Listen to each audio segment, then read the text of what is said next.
Saya kira dengan berwirausaha ini bisa membantu mahasiswa ketika nanti setelah lulus, di mana iklim kerja sekarang ini kalau misalkan semuanya mengandalkan untuk CPNS atau misalkan masuk ke perusahaan-perusahaan, ini iklimnya tidak begitu kurang begitu bagus kalau untuk saat ini. Nah, maka dari itu dengan wirausaha ini menjadi salah satu alternatif bagi adik-adik nanti untuk meniti karir ke depan.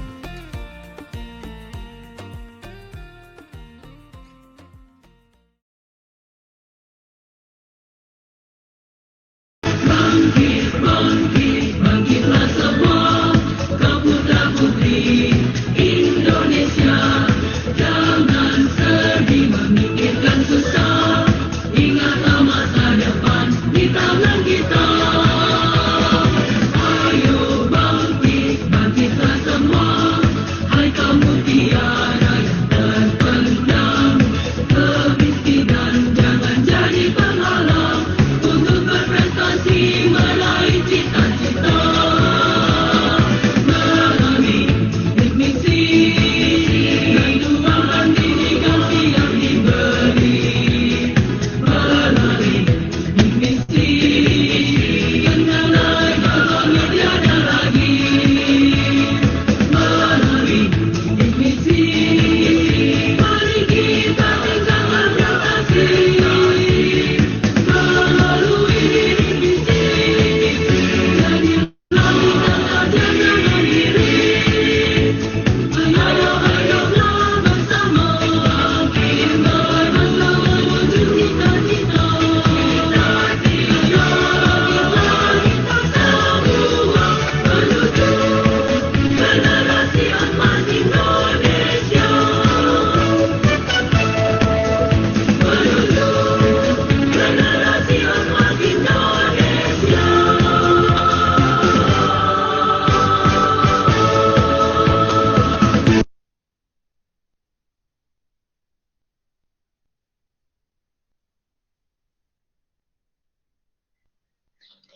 Baik, acara yang ketiga yaitu sambutan-sambutan. Sambutan yang pertama akan disampaikan oleh Saudari Devi Wahyu Wulandari selaku Ketua Panitia. Kepada Saudari Devi Wahyu Wulandari kami persilahkan.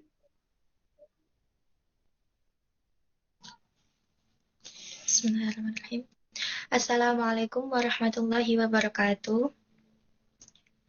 Yang terhormat Bapak Nirmala Adiyoga Pambayun MPD selaku Pembina Fomuni, yang saya hormati Mas Uki Prasetya selaku Koordinator Fomuni, yang saya hormati rekan-rekan panitia webinar kewirausahaan, serta teman-teman peserta webinar kewirausahaan yang saya banggakan.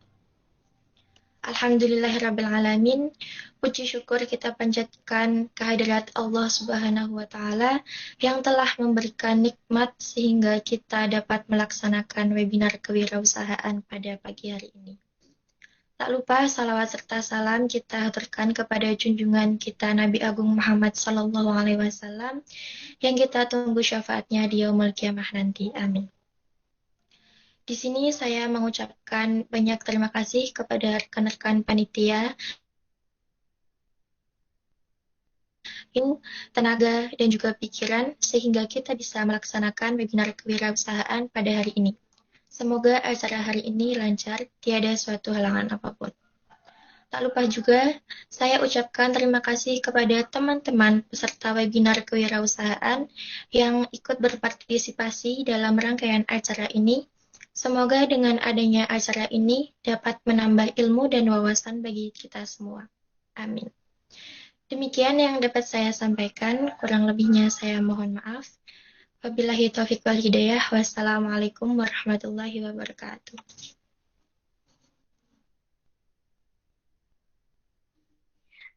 Terima kasih Saudari Devi atas sambutan yang telah diberikan. Selanjutnya, sambutan yang kedua akan disampaikan oleh Saudara Uki Prasetya selaku Koordinator Fomuni 2020. Kepada Saudara Uki Prasetya, kami persilahkan.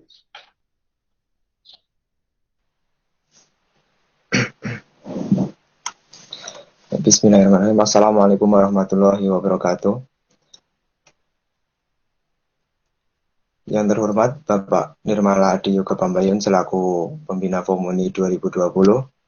Yang kami hormati Kak Wisnu Prawijaya selaku pembicara pada acara webinar pagi hari ini, serta teman-teman pengurus dan peserta webinar pada pagi hari ini yang saya banggakan. Pertama-tama marilah kita panjatkan puji dan syukur atas kehadirat Tuhan Yang Maha Esa, atas limpahan rahmat dan hidayahnya sehingga kita dapat berkumpul dan berpartisipasi pada acara pada pagi hari ini. Tak lupa selawat serta salam semoga selalu tercurahkan kepada junjungan kita Nabi besar Nabi Agung Nabi Muhammad Sallallahu Alaihi Wasallam yang kita nanti syafaatnya di Yaumul Qiyamah nanti. Allahumma amin. Baik, di sini saya ingin mengucapkan terima kasih kepada teman-teman yang telah berpartisipasi dalam acara webinar kewirausahaan pada pagi hari ini. Semoga dapat berjalan dengan lancar dan dapat bermanfaat bagi kita semua, terutama pada di masa pandemi seperti ini. Semoga kita tetap selalu produktif dan dapat menghasilkan pemasukan khususnya, dan ya semoga kita generasi muda bisa merintis usaha ataupun belajar berwirausaha dengan baik dan nantinya dapat diterapkan di kemudian hari dan diterapkan di masyarakat serta bermanfaat bagi orang lain. Mungkin itu yang dapat saya sampaikan. Semoga nanti acaranya berjalan dengan lancar dan teman-teman dapat mengikuti dengan seksama dan sampai selesai nanti. Saya kira cukup sekian. Wabillahi taufiq wal hidayah. Wassalamualaikum warahmatullahi wabarakatuh.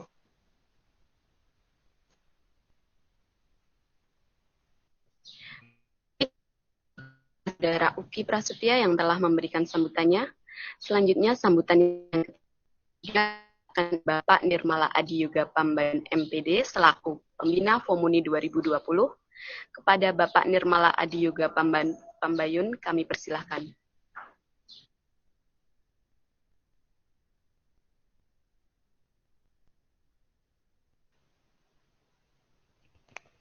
Cek, apakah suara saya terdengar? Dengar Pak. Terdengar Pak. Oke. Sebelumnya, Assalamualaikum warahmatullahi wabarakatuh. Waalaikumsalam warahmatullahi wabarakatuh. Yang kami hormati Mas Wisnu Prawijaya selaku pemateri pada kegiatan pagi hari ini. Kemudian yang kami sampaikan adik-adik mahasiswa Komuni UNJ yang kemudian pertama-tama marilah kita panjatkan puji syukur atas kehadirat Allah Subhanahu wa taala yang dengan rahmat dan juga nikmatnya kita bisa berkumpul walaupun secara daring di kegiatan pagi ini, yaitu kegiatan webinar kewirausahaan, dan di sini mengambil tema menjadi generasi milenial yang berjiwa wirausaha di era pandemi. Ya, saya kira ini kegiatan sangat positif, terutama untuk kondisi yang seperti ini. Munculnya wirausaha muda ini sangat kita harapkan, di mana program-program dari pemerintah, kemudian dari Kementerian Pendidikan dan Kebudayaan juga saat ini mengedepankan di situ salah satunya wirausaha.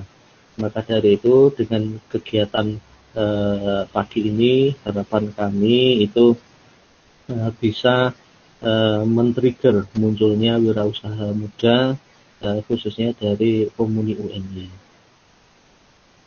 Kemudian saya ucapkan terima kasih kepada panitia yang walaupun dalam kondisi pandemi seperti ini untuk interaksi sosial secara langsung dibatasi, namun tetap aktif untuk menyelenggarakan kegiatan-kegiatan yang di situ bisa memberikan manfaat ke dalam maupun juga nanti keluar UNJ. Kemudian berkaitan dengan kegiatan kewirausahaan di UNJ, ini mungkin informasi bagi adik-adik yang mungkin juga di sini ada mahasiswa baru juga, yang belum mengetahui semua program-program kewirausahaan yang ada di UNY, di mana di UNY ini ada beberapa program kewirausahaan. Yang pertama di situ ada program PMW, program mahasiswa wirausaha. Nah, program mahasiswa wirausaha ini sudah sejak lama dilaksanakan, di mana mahasiswa dapat memperoleh pinjaman modal itu sampai dengan 40 juta. Nah, 40 juta. Nah, namun di situ dapat 40 juta itu kalau misalkan dilaksanakan secara berkelompok. Jadi setiap individu itu berhak mendapatkan 8 juta kalau di situ lolos seleksi. Dengan tentunya proposal-proposal yang sudah dibuat, diseleksi, dan kemudian didanai, kemudian didampingi sampai dengan nanti berhasil. Kemudian untuk yang tahun kemarin di situ ada program pengembangan kewirausahaan.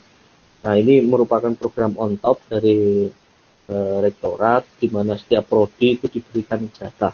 Nah, untuk tahun depan silahkan ditunggu dengan kegiatan ini. Mungkin yang sudah punya punya passion untuk berwirausaha, mulai dipikirkan ide-idenya tahun depan diajukan sehingga nanti bisa mendapatkan bantuan modal usaha. Saya kira dengan berwirausaha ini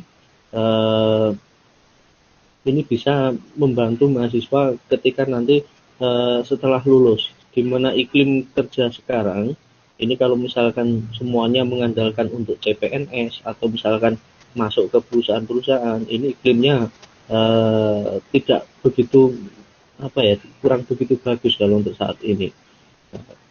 Nah, maka dari itu dengan wirausaha ini menjadi salah satu alternatif bagi adik-adik nanti untuk meniti karir ke depan.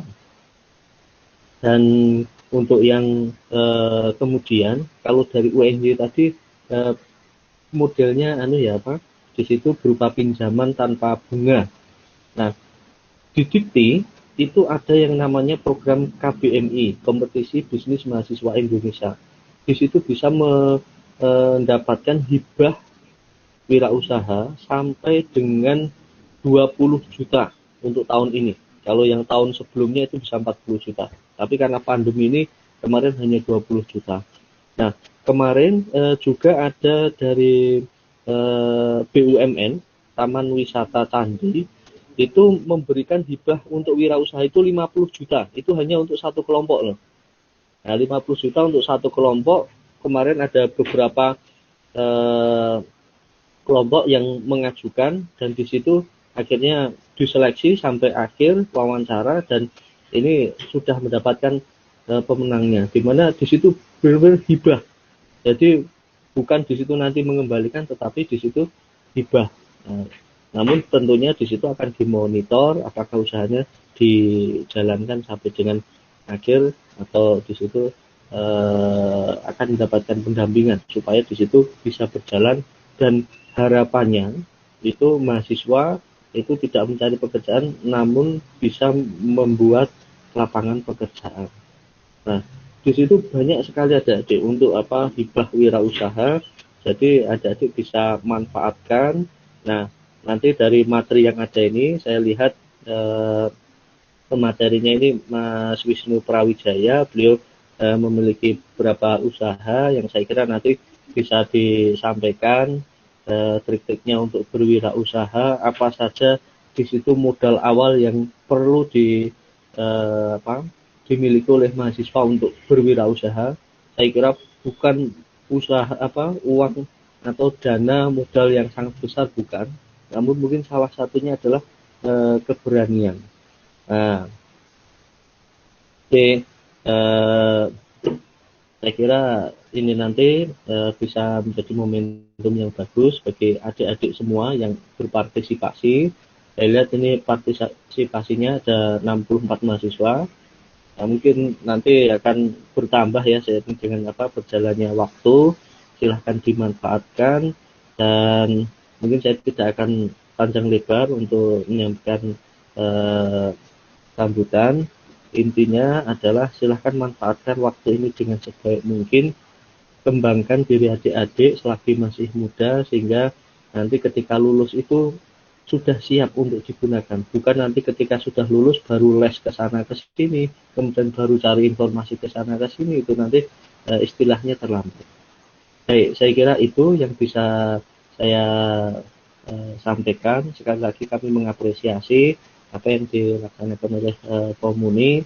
Semoga ini bisa bermanfaat dan sekali lagi bisa menjadi trigger munculnya wirausaha-wirausaha muda di kemudian hari. Baik, saya kira itu yang bisa kami sampaikan. Akhir kata, billahi taufik wal hidayah. Wassalamualaikum warahmatullahi wabarakatuh.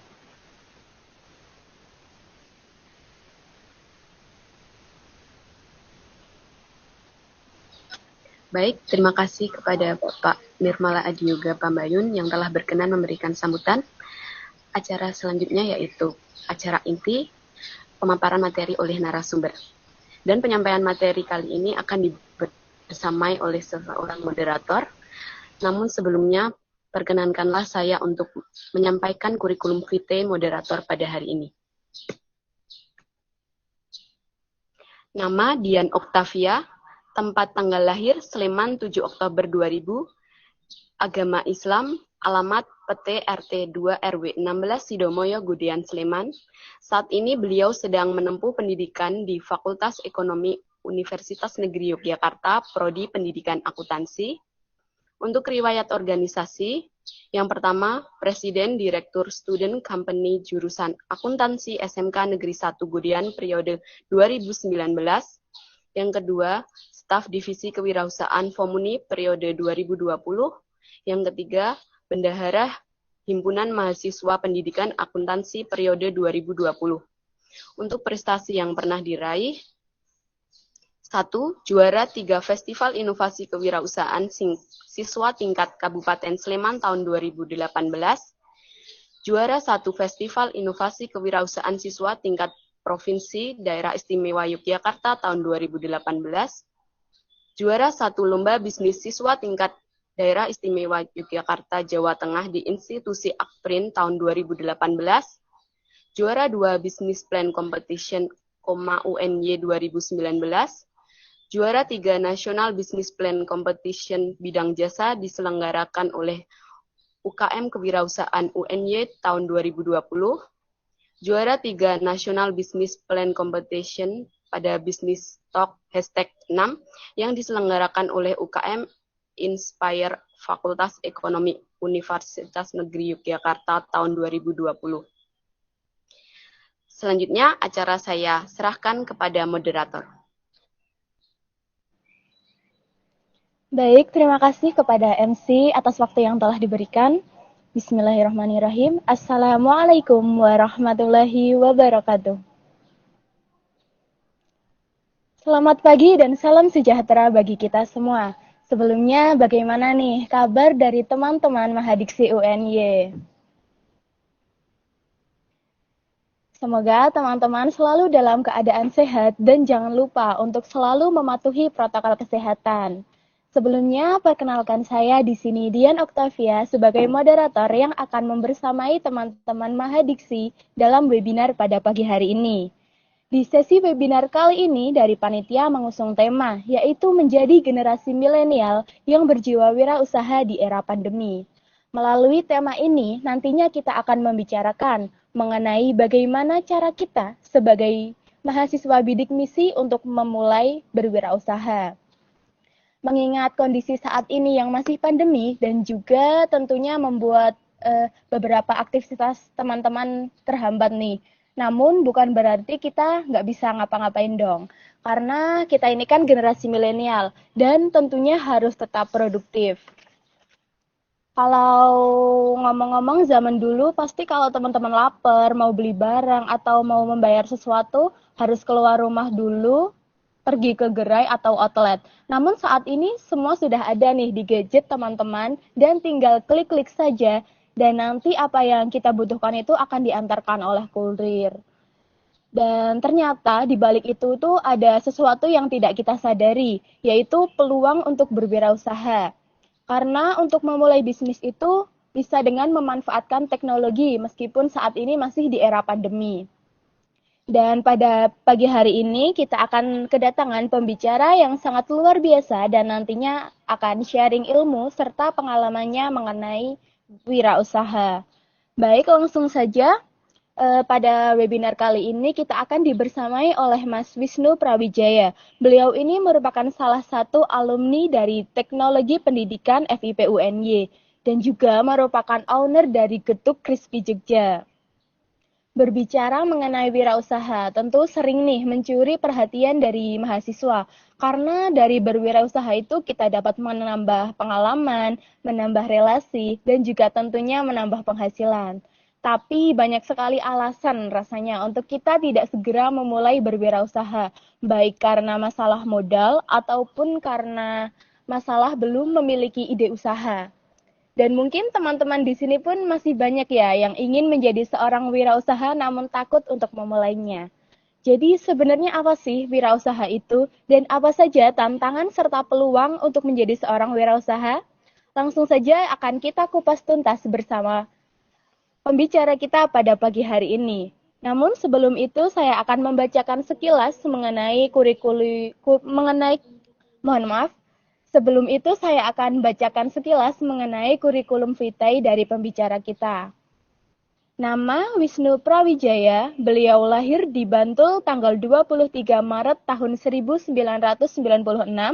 Saat ini tinggal di Ambar Binangun, Tirtonirmolo, Kasihan, Bantul. Beliau memiliki hobi badminton dan traveling. Beliau mengidolakan Nabi Muhammad SAW dan Utsman bin Affan, serta memiliki moto hidup khairun nas anfa'uhum linas.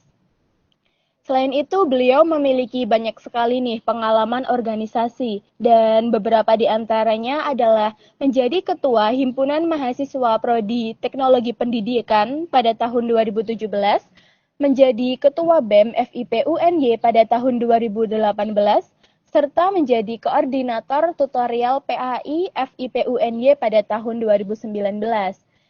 Selain itu, beliau juga termasuk mahasiswa berprestasi nih, dengan prestasi diantaranya menjadi finalis Pekan Ilmiah Nasional 30 UMI di Makassar yang diselenggarakan oleh Kemenristek Dikti pada tahun 2017, meraih juara 1 Pekan Ilmiah Nasional ala FIP UNY tahun 2017, lolos 3 PKM diantaranya 1 PKMP dan 2 PKMM pada tahun 2017, menjadi semifinalis LKTI Sakagama ITB pada tahun 2016, serta meraih juara 1 Lomba Film Islamic Journalist Festival SEDIY yang diselenggarakan oleh OKKI UNY pada tahun 2018.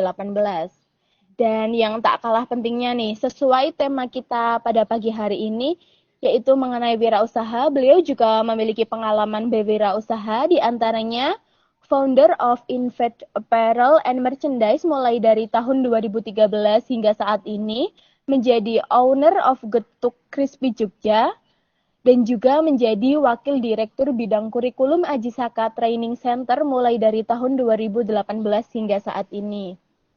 Baik, langsung saja kita sambut pembicara kita pada pagi hari ini. Selamat pagi, Mas Wisnu.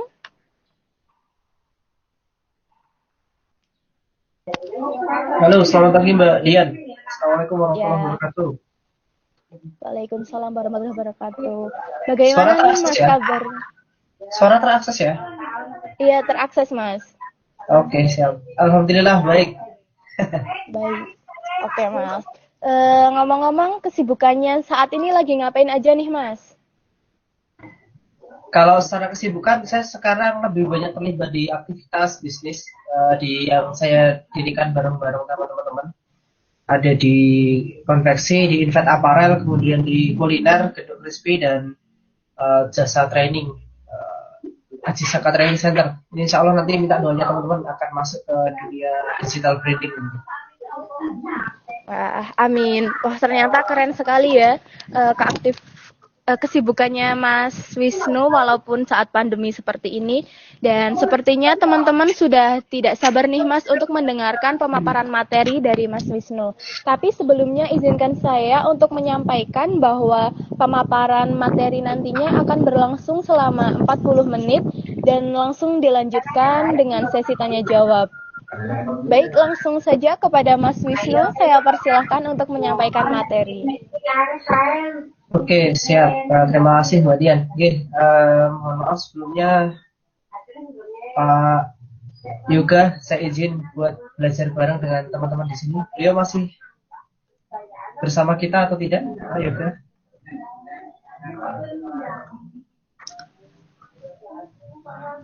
Oke ya, saya izin ya Pak Yoga. Yes, Untuk teman-teman untuk semuanya. Bapak Yoga izin dulu Kak. Oh, Pak izin dulu. Yoga Siap. izin dulu. Mau keluar kota katanya. Masya Allah. Tadi Kita baca doakan tadi. beliau biar selamat sampai tujuan. Amin. Oke. Nah, teman-teman semuanya, sebelumnya tadi terima kasih Mbak Dian sudah memperkenalkan. Nama saya Wisnu Prawijaya, saya dari Bantul, mungkin dari teman-teman ada yang di sini. Dan bagi yang pernah bertemu dengan saya, ya inilah saya gitu ya. Jadi yang mungkin belum ketemu ya kita salam kenal. Kenal maka kita kenalan. Nah, selanjutnya teman-teman semuanya mungkin langsung saja berkaitan dengan materi bisnis yang akan kita nanti diskusikan, bahwa saya sebenarnya juga dulu mahasiswa bidik misi Mbak Dian. Tetapi saya dulu tidak terlalu aktif di Fomuni. Saya kenal dengan ketuanya, ketua-ketua Fomuni rata-rata teman-teman saya, Mas Yudi dan beberapa adik-adik di bawahnya. Kemudian di atasnya juga sama. Cuman memang dulu karena sudah banyak aktifnya di kegiatan organisasi kampus gitu ya, kayak di KMIP, di BEM, kemudian di KAMI dan lain sebagainya. Jadi secara waktu sudah terbagi-bagi. Oke, teman-teman semuanya, pada pagi hari ini mungkin saya nanti akan sharing dan kemudian tidak ada maksud untuk menggurui teman-teman semuanya. Cuman kebetulan saja saya terjun di dunia bisnis lebih lama daripada teman-teman semuanya. Atau mungkin di sini juga ada yang sudah jualan atau menjadi reseller dan sebagainya. Juga nanti kita akan sama-sama belajar. Intinya pagi hari ini saya salut sama teman-teman semuanya. Harusnya bisa rebahan, bisa jalan-jalan. Ahad pagi mumpung pas cerah ini, biasanya hujan, teman-teman mengalokasikan waktunya untuk belajar bareng-bareng. Oke, saya coba share screen ya Mbak Dian. Baik Mas, silahkan. Oke, bisa terlihat ya teman-teman semuanya? Bisa Kak. Bisa Mas. Oke, temanya menarik terkait dengan menjadi mahasiswa wirausaha di era new normal gitu ya. Nah, teman-teman semuanya, saya akan memulai dari makna dari entrepreneur. Seseorang, ini bagi saya adalah seseorang yang memanfaatkan segala potensi diri dan sekitarnya secara terukur, sistematis, dan masif untuk memberikan manfaat seluas-luasnya. Bagi saya ini menjadi definisi yang secara personal gitu ya, karena berbicara tentang pengusaha itu dia harus memahami apa yang menjadi potensi di dalam dirinya sendiri, apa yang menjadi kekuatannya, apa yang menjadi kelemahannya, apa yang menjadi peluang atau bakatnya dia akan ke depan. Kemudian ini digunakan dengan lingkungan sekitarnya, misalkan relasinya, misalkan fasilitas yang ada secara terukur, sistematis, dan juga masif untuk share happiness gitu ya, memberikan manfaat, memberikan advantage untuk orang-orang yang ada di sekitarnya dia. Maka tadi moto saya adalah, kalau teman-teman ingat, khairun tanfa'uhum linnas itu ya, memberikan manfaat seluas-luasnya itu menjadi salah satu bentuk bagaimana kita menjadi manusia terbaik, kira-kira seperti itu. Ini berkaitan dengan entrepreneur. Nah, kemudian kita berbicara tentang golden circle, teman-teman. Golden circle itu alasan mendasar, atau ketika kita memulai sesuatu pasti memiliki alasan. Kuliah, teman-teman pengen kuliah untuk apa? Kenapa teman-teman pengen mulai kuliah? Kenapa teman-teman berkuliah? Kenapa teman-teman berbisnis? Nah, itu juga harus menemukan alasannya. Jadi segala sesuatu itu harus memiliki alasan. Mengapa kita melakukan? Misalkan saya berbisnis, saya mempunyai niat untuk membuat 1000 lapangan pekerjaan. Membuat 1000 lapangan pekerjaan. Sehingga ketika nanti di perjalanan, gitu ya, saya belum menemukan atau belum bisa membuat 1000 lapangan pekerjaan, maka itu tidak akan berhenti sampai memang itu tercapai. Kira-kira seperti itu. Jadi alasan mendasarnya adalah membuat 1.000 lapangan pekerjaan. Nah, kemudian ketika di perjalanan ada gangguan, maka itu menjadi sebuah hal yang wajar. Nah, kebanyakan orang itu memulai segala sesuatu itu dari buat ketoknya keren itu di pengusaha, ketoknya keren deh malu bisnis itu. Kayaknya keren deh kalau kita tuh berbisnis. Ngatur waktu bisa bebas, kemudian keuangan bisa kita handle sendiri, kemudian istirahatnya juga bebas. Nah, tapi kita lupa bahwa ketika menjadi pengusaha itu, kita nggak bisa bergantung dengan siapapun kecuali diri kita sendiri, kecuali dengan Allah gitu ya. Allah dan diri kita gitu ya. Jadi meskipun waktunya itu bebas, tapi kita harus disiplin, tapi kita harus tanggung jawab, tapi kita juga harus nggak gampang mudi atau nggak gampang naik turun semangatnya. Nah, kemudian alasan mendasar inilah yang membuat seseorang itu bisa bertahan dari berbagai macam rintangan, dari berbagai macam ujian. Nah, kebanyakan orang, 85% itu mulai dari work. Kelihatannya dari permukaan saja. Ketoknya keren dari pengusaha. Nah, coba teman-teman cari tahu alasan kenapa ketika teman-teman ingin terjun di dalam dunia bisnis atau ingin menjadi seorang pengusaha. Itu yang pertama. Alasan mendasar.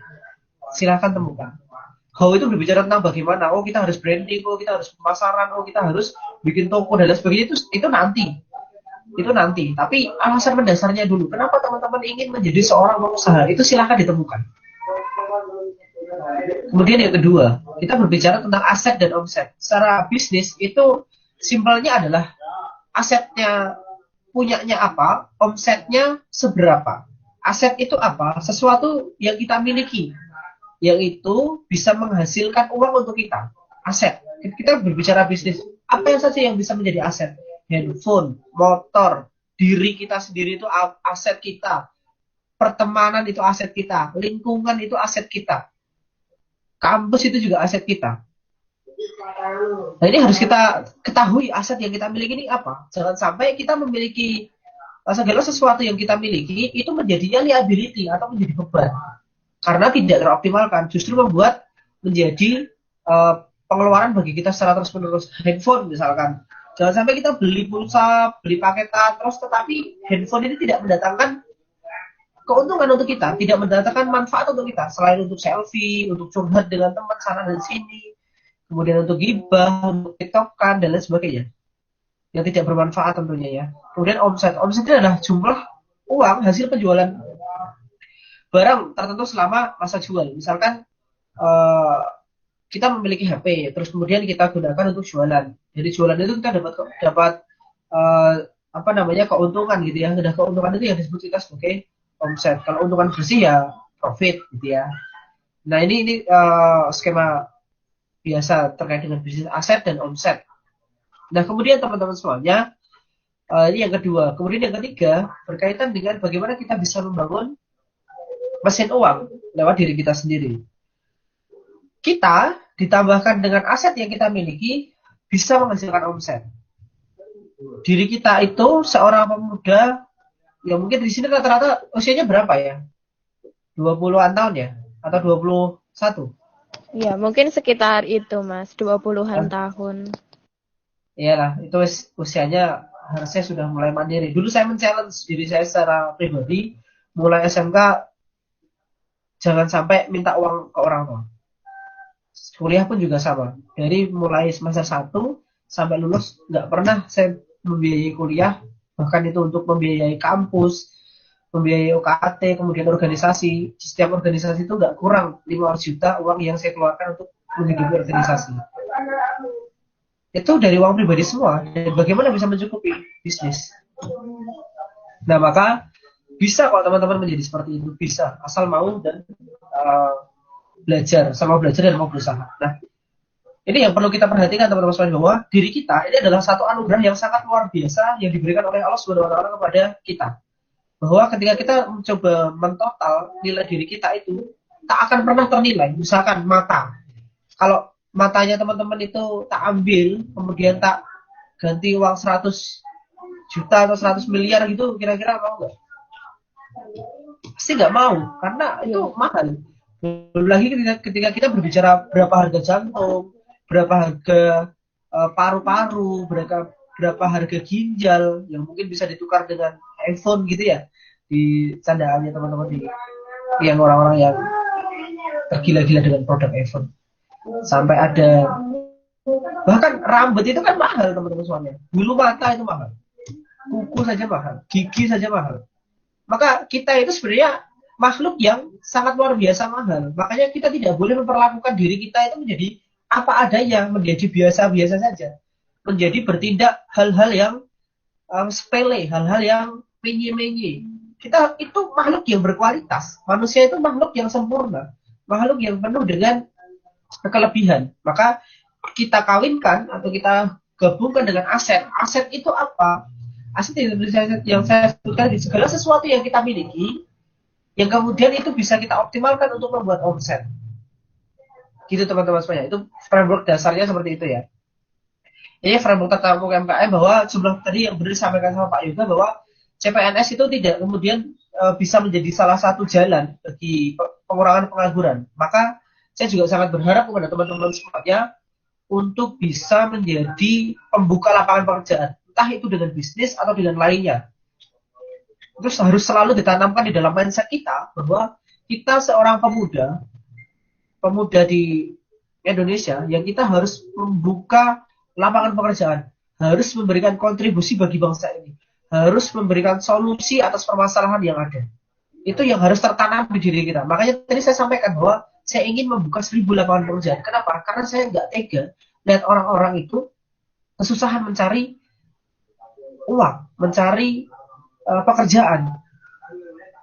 Ketika ada pekerjaan yang bisa mereka dapatkan, kemudian mereka bisa menghidupi keluarganya, anaknya bisa sekolah, anaknya bisa makan, istrinya bisa makan, maka itu sebuah kebahagiaan. Sebuah kebaikan yang menurut saya membuat hati itu menjadi tenang ketika kita bisa berbagi.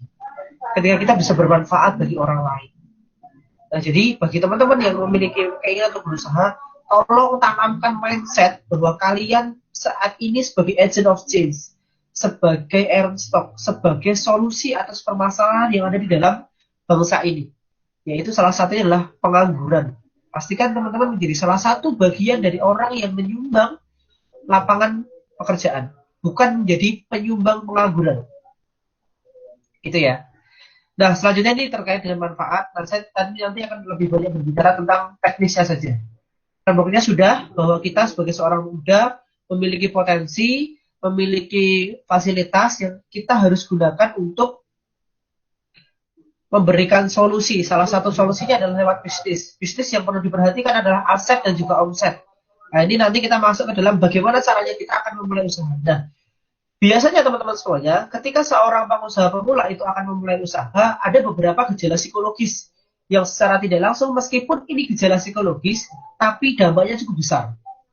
Nggak berani memulai, takut gagal, takut rugi, padahal dari awal memang nggak punya apa-apa, banyak gaya, malu, takut tidak sesuatu yang tidak pasti. Bahwa untuk dunia-dunia seperti ini, nanti yang akan menjadi rintangan-rintangan teman-teman ketika akan memulai bisnis.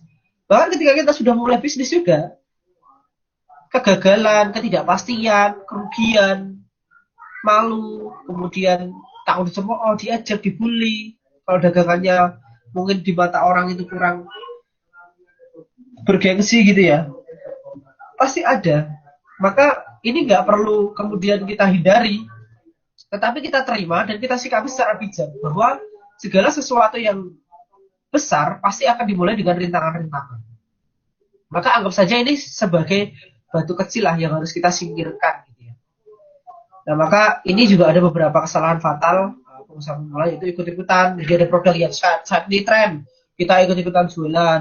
Besok tren, kita ikut-ikutan jualan. Ini juga nggak terlalu baik teman-teman semuanya. Bahkan ketika ikut-ikutan ini ada bisnis karena teman dekatnya bisnis, kemudian ikut-ikutan bisnis.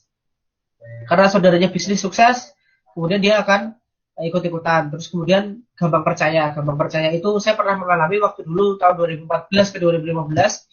Saya pernah dulu ketipu sekitar 50 juta.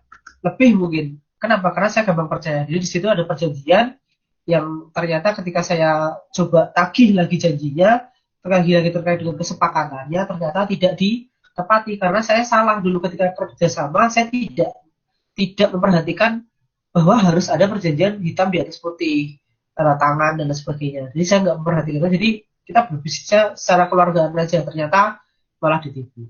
Kemudian ingin cepat. Nah ini banyak juga teman-teman yang masih pemula pengusaha inginnya cepat kaya, inginnya cepat dapat untung banyak, tidak melalui step-stepnya. Langsung sewa iklan, langsung sewa influencer, langsung genjot sana, genjot sini gitu ya, tanpa memperhatikan step-stepnya bahwa bisnis itu juga ada tahapannya. Gitu ya. Kemudian banyak gaya ini juga saya juga pernah melakukan ini banyak gaya, yaitu ketika saya mulai awal dulu 2011 berbisnis 2011-2012 ketika zamannya hardcore, saya jualan baju pada waktu itu. Ternyata dari keuntungan yang seharusnya ada 4 juta cuma terekam sekitar 2 jutaan karena 2 jutanya itu saya gunakan buat pengen traktir teman, beli barang-barang yang tidak berfaedah gitu ya. Jadinya tidak terkelola, banyak gaya. Belum apa-apa sudah sok-sokan. Saya juga pernah mengalami itu. Mudah hutang. Nah ini alhamdulillah sampai sekarang saya belum pernah hutang berkaitan dengan bisnis gitu ya. Kemudian buta finansial, nggak tahu laporan keuangan. Nah ini makanya buta finansial ini nggak tahu uangnya berapa. Makanya saya sebagai seorang yang tidak terlalu bisa mengelola finansial, maka saya ngajak teman saya yang bisa mengelola keuangan. Kemudian yang terakhir adalah asal action. Asal action itu nggak tahu ilmunya. Baru awal-awal langsung pengen bisnis properti gitu ya. Tanpa belajar properti itu bagaimana mekanismenya, bagaimana ini berjalannya. Atau misalkan langsung pengen bisnis bikin warung 100 juta gitu ya. Dengan berbagai macam fasilitas, tapi nggak tahu ilmunya. Nah ini karakteristik entrepreneur teman-teman saya, berani mimpi, berani mencoba, berani sukses, berani gagal. Berani mimpi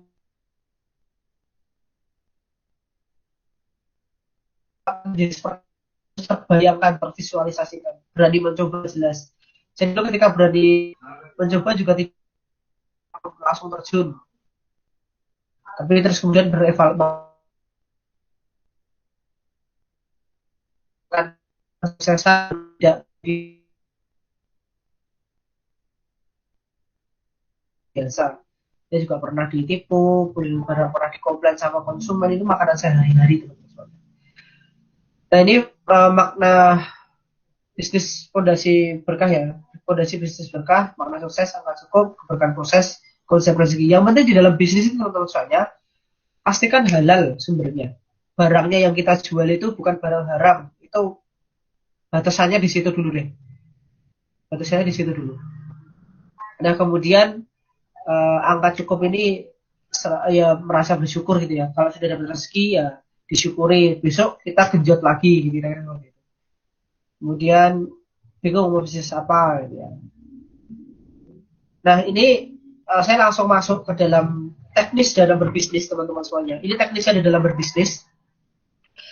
Ada 3 aspek utama yang ada di dalam bisnis. Yang pertama adalah market atau pasarnya. Bagaimana, dan yang ketiga adalah distribusinya atau pemasarannya. Jadi secara tidak langsung bisnis ini ada 3. 1 pasar, 2 produk, 3 pemasarannya atau promosinya itu seperti apa. Nah, oh ya, sebelumnya saya ingin menyapa teman-teman dulu. Adakah yang di sini sudah memiliki bisnis mungkin teman-teman?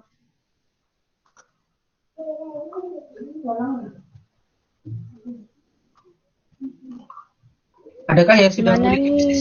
Bisa komen? Gimana nih teman-teman? Ada sih Mas. Ada, mungkin bisa di apa namanya, ditulis di chat nama terus bisnisnya apa biar kita juga bisa interaktif gitu ya. Sampai di sini ada pertanyaan nggak? Sebelum saya nanti masuk ke teknis. Belum ada. Belum ada. Belum Mas. Belum. Ya. Cukup bisa dipahami apa yang saya sampaikan? Bisa, Mas. Bisa ya. Oke, selanjutnya. Nah, berbicara tentang bisnis teman-teman semuanya, sebenarnya ada 3 elemen pentingnya. Elemen penting yang tadi saya sampaikan adalah berkaitan dengan pasar, kemudian produk, dan ketiga itu promosi. Jadi aspek penting dalam bisnis kalau kita mau ringkas, benar-benar meringkas. Aspeknya itu yang pertama trend dan pasar, itu siapa yang akan membeli produk kita, kemudian produknya kita seperti apa, dan yang ketiga itu adalah promosinya kita akan pakai apa, atau pemasarannya nanti akan seperti apa. Aspek pentingnya dalam bisnis itu 3. Yang pertama, kita akan berbicara tentang pasar. Pasar ini teman-teman semuanya, ada hukum yang namanya supply demand. Supply dan demand, itu adalah hukum permintaan dan juga ketersediaan barang. Supply itu ketersediaan barang, demand itu permintaan pasar. Nah, supply itu berbicara tentang saat ini ketersediaan barangnya ada berapa. Kemudian apakah di pasaran itu banyak atau sedikit. Kemudian demand itu berbicara tentang siapa atau besar kebutuhan atas barang tersebut, besar permintaan barang tersebut. Misalkan ketika kita memiliki barang yang bagus dan itu barang di pasaran kecil, maka barang itu kita bisa menjual dengan harga yang tinggi. Nah, di dalam hukum supply demand ini teman-teman sekalian ada 3 kaidah. Kaidah yang pertama itu adalah ketika supply itu lebih besar daripada demand, maka kemungkinan atau yang terjadi adalah harga di dalam pasar tersebut itu banting-bantingan harga. Karena apa? Yang mintanya itu dikit, tapi supply-nya banyak. Jadi supply-nya banyak, sedangkan yang minta itu cuma sedikit. Maka yang ketersediaan ini pasti kan ingin laku. Jadi dia banting-bantingan harga. Nah,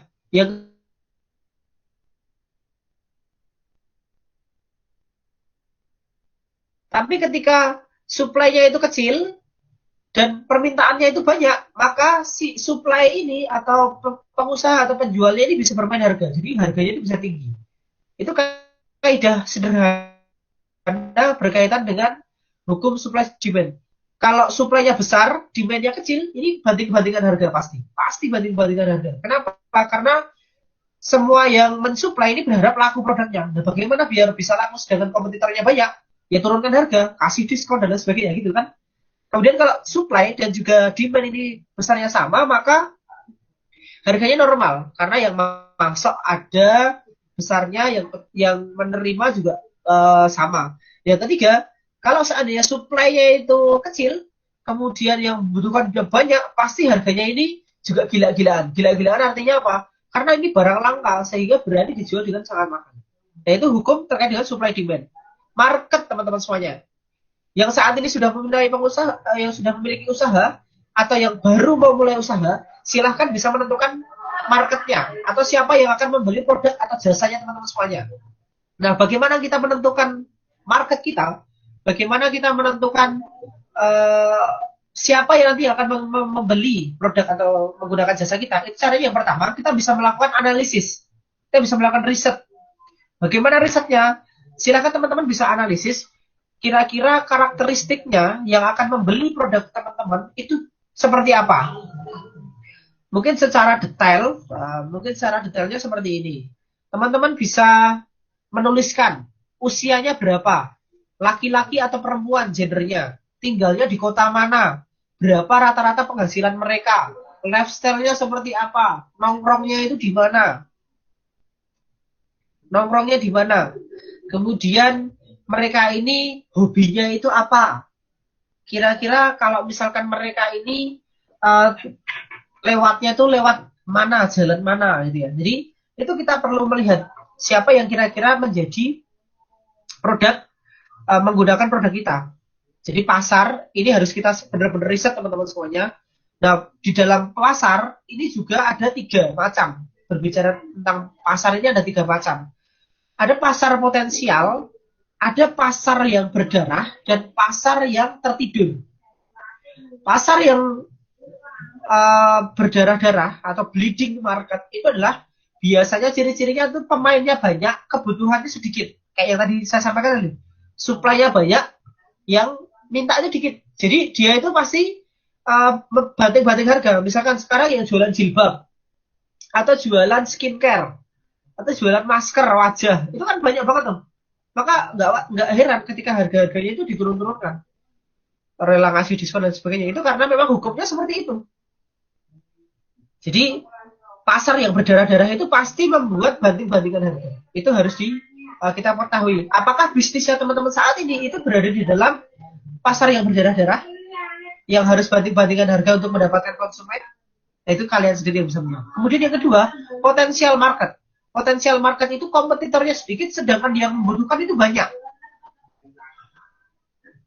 Kompetitornya sedikit, yang membutuhkan banyak. Itu membuat kita untungnya juga banyak. Itu pasar yang potensial, pasar yang kita harus masuknya ke sana. Bagaimana cara masuk ke sana? Kita riset. Bisnis itu nggak cuma memakai emosi, tidak hanya memakai insting atau memakai ketoke pasti, ketoke apa? Nggak bisa kayak gitu.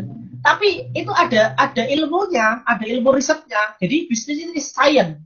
Bisnis itu science. Ilmu bisa dipelajari, bisa diukur gitu loh. Tidak berdasarkan ilmu kira-kira gitu. Ilmu ketoke itu nggak berlaku itu di dalam bisnis itu. Karena nggak ada datanya gitu. Ketoke aku nek dodol skincare ya iso tuku mobil ini. Tapi nek ngerti carane ya padha wae. Ketoke kok ana sik buka bakso tusuk laris banget ya. Aku tak buka bakso tusuk lah. Ternyata rapayu gitu. Ya itu karena sains bisa diukur. Ada ilmunya gitu loh, nggak cuma ikut-ikutan. Nah, kemudian pasar yang ketiga itu adalah pasar yang tertidur. Contoh pasar yang tertidur adalah dulu Gojek. Ketika Gojek itu awal-awal mulai itu kan tidak ada yang menyangka bahwa ternyata potensi di dunia transportasi seperti itu.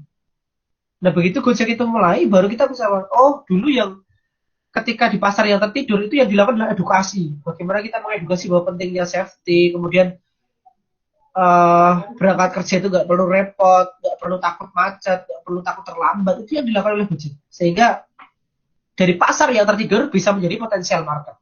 Jadi kalau teman-teman sekarang sudah jualan, silahkan bisa dianalisis kira-kira bisnisku yang saat ini berjalan ini di pasar yang mana. Kalau di pasar yang bleeding market, banyak kompetisinya, yang minta itu dikit, ya segera-segera berbenah diri. Atau mencari penguatan terhadap bisnis yang saat ini teman-teman jalani. Bisa melalui pembeda produknya, bisa meningkatkan kualitasnya, dan lain sebagainya. Nah, silahkan dianalisis sendiri ya teman-teman ya. Bisnisnya teman-teman saat ini di mana? Kemudian siapa yang menggunakan produknya teman-teman, itu juga dianalisis. Yang jelas market atau pasar ini berbicara tentang siapa spesifik targetmu, apa diferensiasi dari produk yang lainnya, misalkan dari pasar yang lainnya. Itu di ini ya, dianalisis gitu ya, dianalisis sama teman-teman. Misalkan kalau spesifik ibu-ibu usia 25 tahun, 20 sampai 35 tahun. Ini fakta yang terjadi teman-teman semuanya, bahwa perempuan itu menjadi market yang sangat nice atau sangat potensial untuk dimasuki. Jadi teman-teman ibu-ibu ini, calon-calon ibu-ibu ini, mbak-mbak ini bagi para pengusaha, kalian adalah target yang sangat empuk untuk disasar. Saya dulu pernah melakukan riset jualan lipstick, jualan make up dan lain sebagainya. Ini mahasiswa bidik misi UNY semua tuh mbak, rata-rata? Iya mas, dari UNY semua. Siap. Saya ajak untuk berpikir, pola berpikir pengusaha ini. Sedikit kayak gini. Teman-teman sekarang coba menghitung jumlah mahasiswa baru di UNY ada berapa? Saya dibantu menghitung ya. Jumlah mahasiswa baru di UNY atau jumlah mahasiswa satu angkatan itu berapa kira-kira? Mungkin sekitar 7.000-an mas. 7.000 itu tahun 2020 ya. Oke lah, katakanlah kita ambil flat rate-nya saja, bahwa setiap angkatan itu adalah 6.000 mahasiswa atau 5.500. 5.000 aja deh gitu ya. 5.000 mahasiswa. Mohon maaf Mbak Dian, setiap bulan kira-kira mau menghabiskan uang berapa Mbak Dian? 1 juta? Waduh. 2 juta? Berapa ya? Berapa Mbak Mungkin Dian? sekitar 1 sih mas. 1 juta, oke. Kita pukul rata. Semua mahasiswa menghabiskan 1. Bahkan mungkin ada yang menghabiskan sampai 5 juta Mbak Dian. Kalau teman-teman tahu ya, ada mahasiswa yang seperti itu. 1 juta dikalikan 5.000 berapa teman-teman? 5 berapa? Iya. Berapa? Ayo, kalkulatornya ini masih kuat tau untuk menghitung angka yang besar? Jadi berapa? 5.000 dikalikan 1 juta. 5 5 miliar. miliar. Itu 1 bulan loh. 1 bulan. Kalikan 12 bulan. Kalikan 12 bulan. Atau 10 bulan deh. 10 bulan aja. Masa aktif kita di kampus kan cuma 10 bulan setiap 1 tahun. Kali 10 berapa? 50 miliar ya? 50. 50 miliar kan? Itu dalam 1 tahun. Baru 1 angkatan. Bayangkan kalau 1 angkatan itu kuliahnya normal deh. Mereka 4 tahun. Kalau kayak saya kan 5 tahun, ada yang kakak saya sampai 14 tahun juga ada. Katakanlah normal deh. Mereka kita semuanya kuliah lancar 4 tahun. 50 miliar dikalikan 4 berapa? 200 miliar kan? Itu baru 1 angkatan teman-teman semuanya. Coba kita kalikan 4 angkatan. Berapa tuh? 800 miliar. Itu perputaran selama kalian dari awal maba sampai kalian lulus itu perputaran yang ada di UNY paling enggak itu 800 miliar. Pernah nggak terbayang tentang kayak gitu? Oh ternyata banyak ya uang yang beredar di UNY. Tapi kita nggak sadar bro ya. Kita nggak sadar guys. Bahwa kita tuh, kenapa saya dari awal mulai kuliah itu bisnis? Karena saya tahu perputaran uang di UNY saja itu banyak banget. Banyak banget, 800 miliar bro. Itu baru mahasiswa loh. Belum birokrasi gitu kan. Belum pembelajaran di birokrasi. Belum kemudian ketika nanti ada event dan lain sebagainya. Itu luar biasa juga keuangan yang ada di situ. Bahkan beberapa waktu yang lalu saya sudah diskusi dengan teman gimana kalau misalkan ini mahasiswa pada sadar ini bahaya juga nih. Makanya kita buat mahasiswa tuh nggak usah sadar gitu ya. Nah, makanya ini harus kita perhatikan teman-teman bahwa ada potensi yang sangat luar biasa di sekitar kita. Mahasiswa bidik sih harus ngambil peran di situ. Karena ini berkaitan dengan bisnis itu juga berbicara tentang mindset. Mindset bagaimana memaksimalkan peluang, bagaimana membaca peluang, bagaimana membaca situasi, memaksimalkan ini. Nah, selanjutnya ini baru tentang pasar ya. Pasar UNY jelas besar pasarnya. Belum lagi teman-teman ke UPN, ke UII, ke UGM, boy, itu triliunan boy. Serius gak bohong aku. Triliunan di sana. UMY itu banyak banget. Jogja itu ada Jogja. Belum lagi di UI, itu isinya uang-uang semua di sana. Meskipun politiknya juga kenceng ya. Nah itu yang pertama tentang pasar. Nangkep ya poinnya tentang pasar. Pasar itu adalah siapa yang menggunakan produk teman-teman. Spesifiknya seperti apa? Tinggalnya di mana? Usianya berapa? Bagaimana lifestyle-nya? Kemudian nongkrongnya di mana? Karakternya seperti apa? Itu pasar pertama. Yang kedua, produk. Produk ini teman-teman semuanya berbicara tentang kualitas produknya. Apakah teman-teman tahu produknya yang bagus itu seperti apa? Gitu ya. Karena sebenarnya di pasaran itu banyak produk yang bagus, tapi belum di branding. Jadi ini bisnis itu tidak perlu kalian harus ahli di bidangnya. Misalkan saya bisnis kuliner, saya nggak perlu ahli di bidang bikin bentok. Tapi orang lain yang mengerjakan, kita yang mengolah. Bisnis konveksi, saya jahit. Ada di bidang konveksi. Ada orang yang bisa jahit. Saya fokusnya di dalam pengelolaan bisnis. Saya nggak perlu bisa jahit. Saya nggak perlu bisa sabun. Training, saya menguasai hal itu tapi. Digital branding juga sama. Framework bisnisnya itu bagaimana yang kita miliki itu menghasilkan dengan cara yang halal. Itu mindsetnya bisnis gitu. Jadi belum tentu kita yang nggak bisa sepak bola, nggak bisa memiliki bisnis sepak bola. Belum tentu. Kita yang nggak bisa masak, belum tentu kita nggak bisa memiliki bisnis kuliner. Mindsetnya kita yang mengelola. Yang penting ada penghasilan dan itu halal. Nah gitu ya. Nah kemudian produk itu berbicara tentang apa teman-teman semuanya? Selain berbicara tentang kualitas, maka produk ini juga berbicara tentang rasa yang ngangenin. Misalkan teman-teman jualan makanan gitu ya, enak tapi kalian nggak minta testimoninya dong, rasanya gimana? Minta tolong testimoni dong, enak nggak usah kayak gitu. Kalau produk kalian itu memang enak dan ngangenin, tanpa kalian minta, mereka akan statement sukarela, bahkan langsung bilang kalian, produknya enak loh, tanpa kalian minta. Kalau pelayanan, kalau jasa, berarti kita tinggal nunggu kapan dia akan balik untuk menggunakan produk kita, jasa kita. Saya di konveksi, itu kan jasa. Biasanya saya mengukurnya 3 bulan atau 6 bulan. Dia balik lagi nggak ya order ke kita? Balik lagi nggak ya? Kalau makanan ya udah bisa. Tapi kalau misalkan teman-teman pengen ngecek produknya teman-teman itu ngangenin atau enak atau tidak, caranya gini. Kalian sediakan, terus kalian kasih ke komunitas tujuan kalian. Kalau mereka itu ngambil terus, habis ngambil, bisa dipastikan kalau mereka lapar. Belum tentu produknya enak. Bisa jadi pas mereka ini guyonan ya, guyonan. Kok banyak yang ambil? Oh ternyata dia lapar, bukan karena produknya kita enak gitu ya. Nah, bisa jadi kalau misalkan mereka enak dan kemudian mereka nyeplos, wah asem, wah jangkrik enak tenan iki panganane. Nah, itu bisa jadi itu produk kalian enak beneran. Membuat orang itu begitu mencicipi terus, wah enak tenan yo. Wah asem ki, sapa yo sik gawe yo? Ki sapa ki sik gawe ya? Sik gitu loh. Nah, itu berarti produknya kalian itu bagus dan layak untuk di produksi skala besar.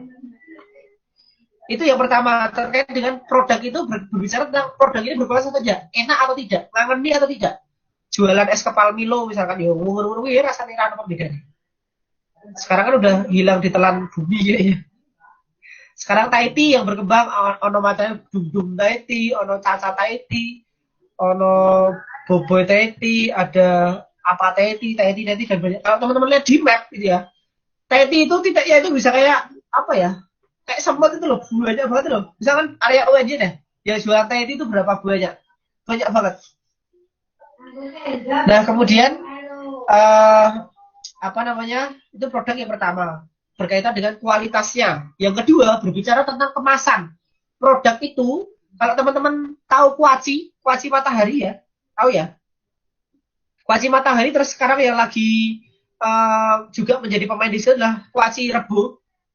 Nggak tahu kenapa dinamain Rebo, apakah karena memang tercetus idenya di hari Rebo atau seperti apa saya nggak tahu. Intinya kuaci Rebo itu ketika dibandingkan secara packaging dengan kuaci matahari itu tentu orang-orang atau masyarakat akan lebih milih kuaci Rebo karena lebih clean, lebih bersih, lebih kelihatan menarik dibandingkan kuaci matahari. Walaupun secara rasa kalau menurut saya sih gitu ya, yang saya juga orang dahulu lebih senang kuaci matahari, lebih asin.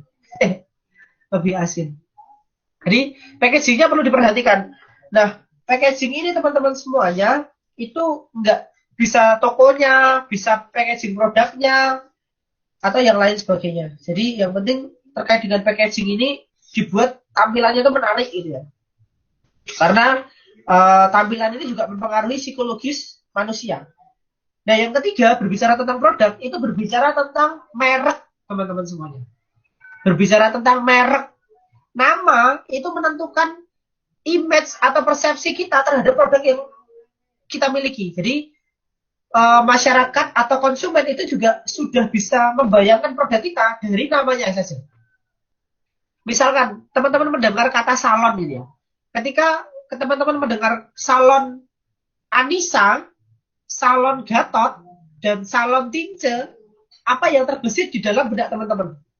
Salon Anissa dulu deh. Salon Anissa, kira-kira di dalam bayangan teman-teman ketika mendengar nama salon Anissa itu apa yang terbesit?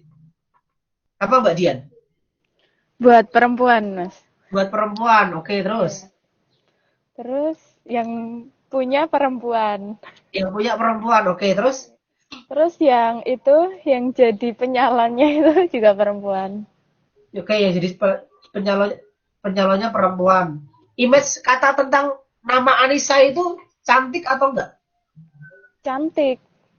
Gimana? Cantik terus Cantik dan kalem. lurus. Cantik, kalem, rambutnya lurus, Iya. putih, mulus gitu ya. Tiang listrik. Iya. Nah, terus yang kedua, ketika teman-teman mendengar kata salon Gatot, itu apa yang ada di dalam benak teman-teman? Gatot, nama Gatot itu kayak gimana? Buat laki-laki, terus Buat kayak laki-laki, kelihatan kuat, gagah gitu. Kuat, kayak Gatot kaca. oh kayak tinggi, brengosan, ireng, tatonan gitu.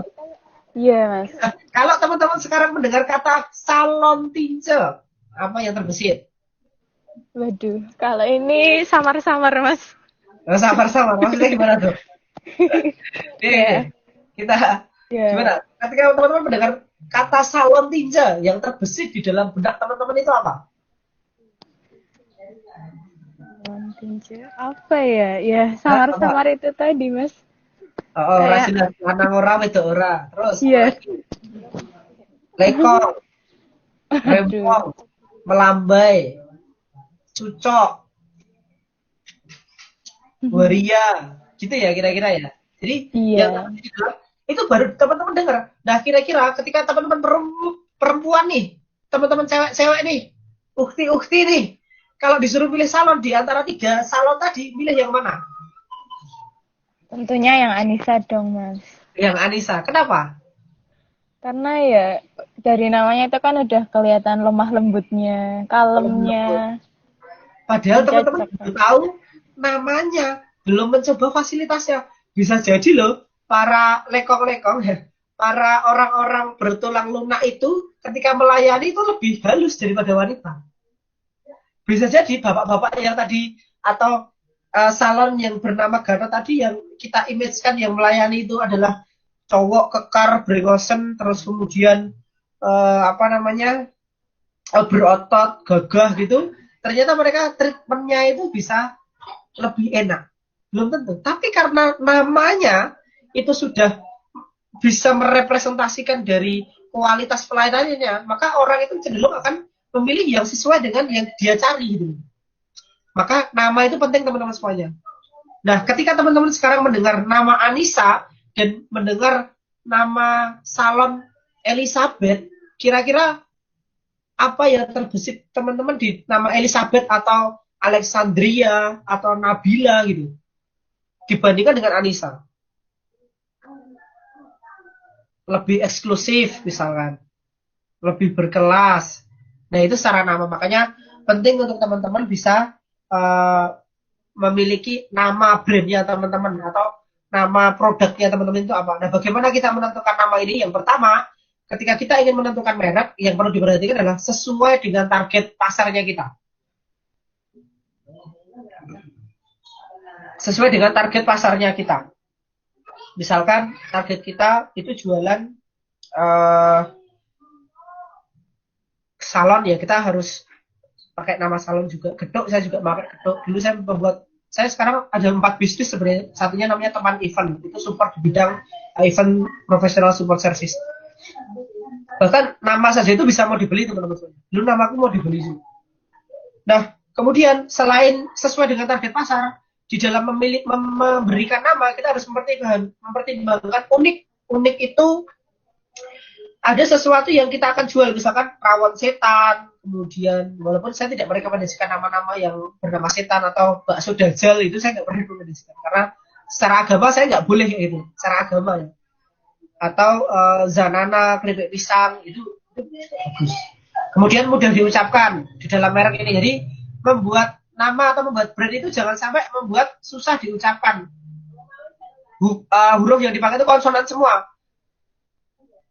CKCKNKS ya, misalkan itu susah diingat teman-teman semuanya. WK itu juga susah diingat. Jadi memilih nama brand itu yang enak diucapkan. Misalkan Teman Event itu misalnya duduk crispy atau pakai OVO Osas, itu juga susah kalau dijadikan merek. OVO Osas itu apa ya mereknya lali ya. Kemarin aku tuh beli barang bagus ya, gimana ya? Oh apa ya? Nah itu kan susah. Jadi nama itu kalau bisa menghindari konsonan. Pakai konsonan tapi jangan banyak-banyak. Jadi 3 suku kata misalkan itu lebih enak untuk diingat. Nah kemudian hindari angka. Misalkan kita mau menemukan bakpia patok misalkan. Bakpia patok itu kan yang terkenal kan 25 ya. Sama 75. Bakpia patok 128, bakpia patok 1, bakpia patok 69, bakpia patok 75, bakpia patok 48, 46, Rossi gitu ya. Jadi hindari angka teman-teman semuanya. Hindari angka biar lebih mudah dan tidak gampang di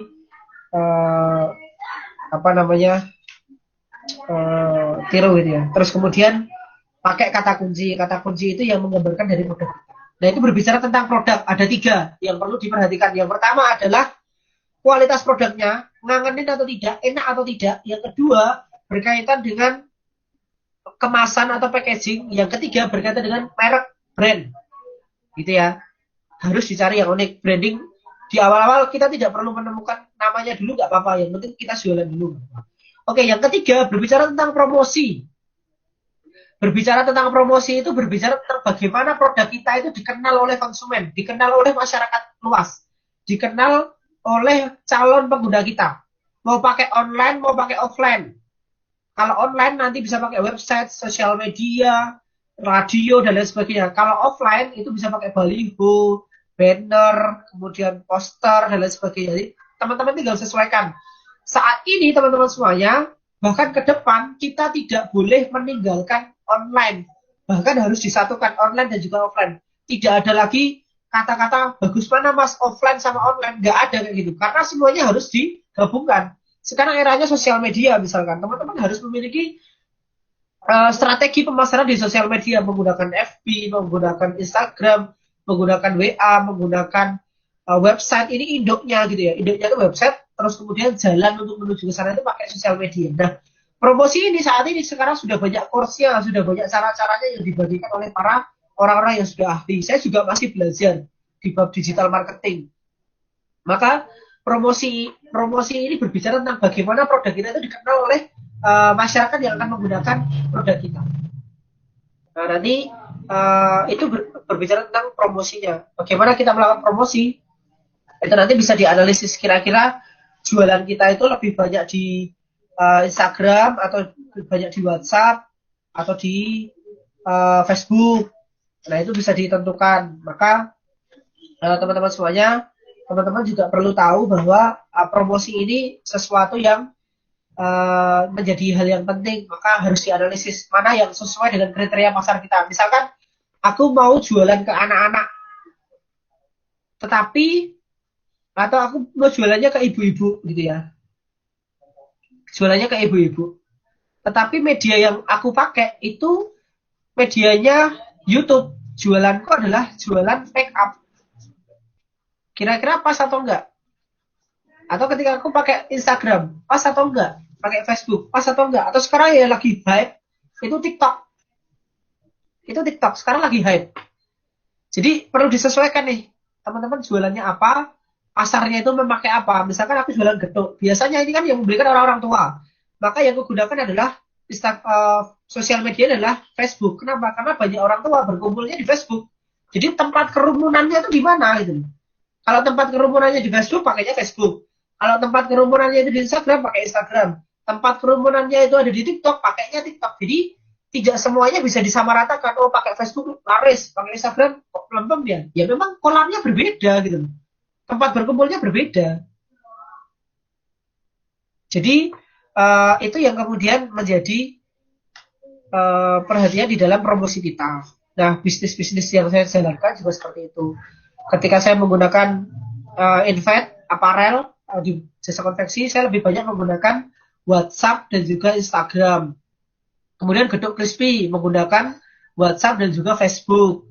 Ketika saya menggunakan Ajisaka Training Center, saya lebih menggunakan media offline dan juga Instagram. Jadi tergantung bisnis apa yang kita jalankan dan kemudian pasarnya itu ngumpulnya di mana, crowd-nya itu di mana, keramaiannya itu di mana. Nah, itu beberapa yang bisa saya sharekan. Mungkin sama ini teman-teman semuanya. Mungkin ini berkaitan dengan etos ya. Etos seorang pembisnis. Saya dulu pernah ditipu puluhan juta, pernah. Ditipu sama teman, pernah. Bisnis gak berjalan sesuai rencana, pernah. Terus kemudian apa yang dilakukan, nah ini yang ingin saya sampaikan adalah bahwa etos seorang pengusaha itu ada 3 paling tidak. Etos berjuang, etos belajar, dan etos berdagang. Etos berjuang itu kita tidak mudah menyerah. Baru jualan ditolak, kita udah malas. Kita ditolak sama pelanggan itu, atau kita ditolak sama calon konsumen itu sudah biasa. Cuma tanya-tanya aja, nggak jadi beli. Ini biasanya cewek-cewek ini sering kayak gini. Oh, mas cuma tanya dulu saya. Iya, ya nggak apa-apa mbak. Itu hal yang biasa, kita harus berjuang. Ketika ada masalah, kita nggak gampang kemudian menyalahkan keadaan, bahwa kita harus berjuang, hard work gitu ya, kerja keras, kerja cerdas, kerja tuntas, kerja ikhlas. Kemudian yang kedua, etos berdagang. Kita nggak cukup kerja keras, kita nggak cukup pantang menyerah, tapi kita nggak mau berdagang, nggak tahu ilmu jualan, nggak tahu ilmu promosi, maka ini harus dipelajari.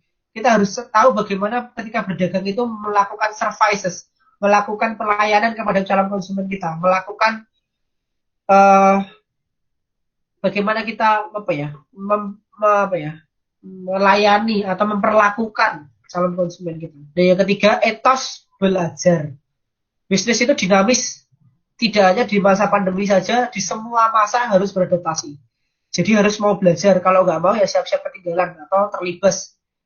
Belajar apa ya? Belajar framework bisnis lagi, belajar fondasi bisnis lagi, belajar marketing lagi, belajar strategi, belajar manajemen SDM, belajar manajemen finansial, alat-alat apa yang bisa digunakan untuk mendongkrak, itu harus kita pelajari. Nah, itu paling nggak yang perlu dimiliki oleh teman-teman semuanya. Yang pertama, ketika kita berbicara bisnis, itu adalah potensi diri, lingkungan untuk memberikan manfaat, kemudian aset dan omsetnya kita. Yang selanjutnya berbicara bisnis itu aspek 3 yang paling penting adalah pasar, produk, promosi. Produknya itu seperti pasarnya itu siapa yang akan membeli, karakteristiknya seperti apa, tinggalnya di mana. Yang kedua berkaitan dengan produk. Produk ini berbicara tentang produk kita berkualitas atau tidak, rasanya seperti apa, bentuknya gimana, kemudian kemasannya seperti apa. Yang selanjutnya adalah produk ini mereknya apa. Yang ketiga berbicara tentang promosi, mau pakai jalan apa, online, offline, kombinasikan. Kemudian sesuai dengan karakteristiknya, tinggalnya di mana, ikuti keramaiannya. Yang terakhir berkaitan dengan etos kerja, etos seorang pengusaha. Yang pertama, etos berjuang. Yang kedua, etos berdagang. Yang ketiga, etos belajar. Dan yang terakhir, teman-teman semuanya, bisnis yang bagus itu adalah bisnis yang dijalankan, bukan hanya direncanakan. Mungkin itu saja. Terima kasih. Mohon maaf kalau ada yang kurang berkenan. Billahi taufiq walhidayah, wassalamualaikum warahmatullahi wabarakatuh. Moga kalau ada pertanyaan saya kembalikan ke moderator. Baik, waalaikumsalam warahmatullahi wabarakatuh. Terima kasih Mas Wisnu atas pemaparan materinya. Wah, ternyata menarik sekali ya materi pada pagi hari ini. Dari materi yang telah disampaikan, kita juga lebih tahu nih bagaimana teknik-teknik untuk memulai usaha serta untuk mempertahankan usaha kita. Baik, langsung saja untuk acara selanjutnya yaitu sesi tanya jawab. Untuk teman-teman Mahadiksi yang ingin bertanya, saya persilahkan untuk mengetikkan kata saya di room chat. Lalu nanti akan saya pilih 3 penanya tercepat.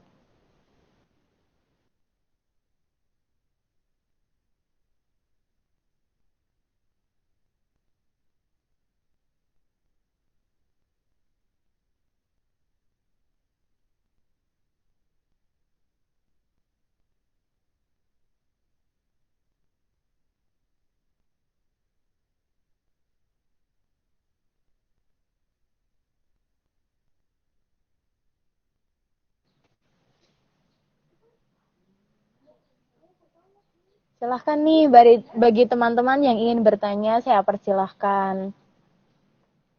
Mungkin sambil menunggu pertanyaan dari teman-teman, saya nih Mas yang ingin bertanya. Sebenarnya alasan Mas Wisnu untuk memilih usaha Mas yang saat ini itu apa sih Mas? Atau mungkin dulu latar belakangnya itu gimana sih Mas untuk memulai usaha di usia Mas Wisnu yang masih sangat muda ini?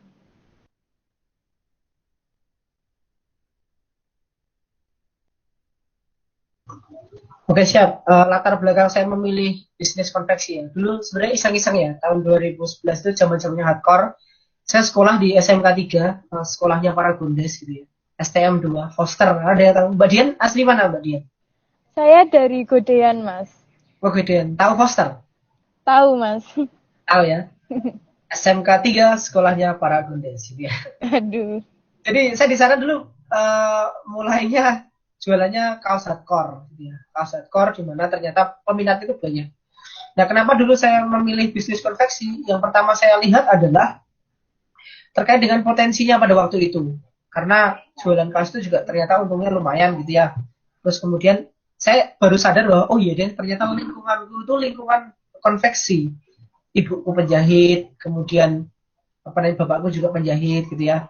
Dan akhirnya saya mencoba untuk memanfaatkan potensi yang ada di sekitar saya, dan saya punya potensi di bidang manajerial, potensi di bidang pemasaran, makanya saya coba combine. Nah, alasannya di situ. Tapi selain itu, alasannya dulu adalah sebenarnya simpelnya gini. saya dulu melihat banyak teman-teman pemuda itu yang belum dapat kerjaan. Makanya saya ingin membuka lapangan pekerjaan untuk membuat wadah bagi mereka bekerja. Alasan simpelnya dulu ketika saya berbisnis itu. Selain ternyata saya memiliki potensi lingkungannya gitu ya Mbak ya. Dan kemudian saya 2012 itu mulai bisnis konveksi itu 2012 sampai 2013 14 awal lah itu saya juga mempunyai bisnis di bidang skripsi dan juga tesis. Jadi saya mengerjakan skripsi, tesis kayak gitu. Kemudian ketika mulai 2014 saya sudah mulai memiliki perusahaan di bidang IT karena saya bidangnya di situ. Jadi memulai bisnis itu dari sesuatu yang dekat sama kalian dulu aja. Yang dekat sama teman-teman, yang teman-teman kuasai, yang teman-teman itu senangi dari hobi kalian itu gak apa-apa. Saya senang di bidang multimedia, membuat media pembelajaran, makanya saya bisnis di situ. Saya dengan konveksi karena saya dekat dengan orang tua saya di konveksi. Saya kuliner karena mbak saya juga bisa seperti ini. Itu sih alasan mendasar saya, alasan pertama kali dulu mulai bisnis ya. Karena lingkungannya mendukung, kemudian saya punya kemampuan di bidang itu, walaupun saya dulu nggak sadar bisnis itu harusnya ini nggak sadar. Yang penting kita mulai dulu aja, berani memulai kira-kira. Itu sih mbak, kira-kira awalnya. Oh, oke Mas. Jadi ternyata Mas Wisnu itu dulu memulai karena lingkungannya ya. Mungkin dari teman-teman nih, kalau ada lingkungan yang mendukung juga bisa nih mencontoh dari Mas Wisnu untuk dikembangkan dan juga menghasilkan penghasilan. Bagi teman-teman yang mau bertanya, saya persilahkan nih untuk menuliskan kata saya di room chat atau langsung mengaktifkan mikrofonnya juga boleh. Silahkan teman-teman.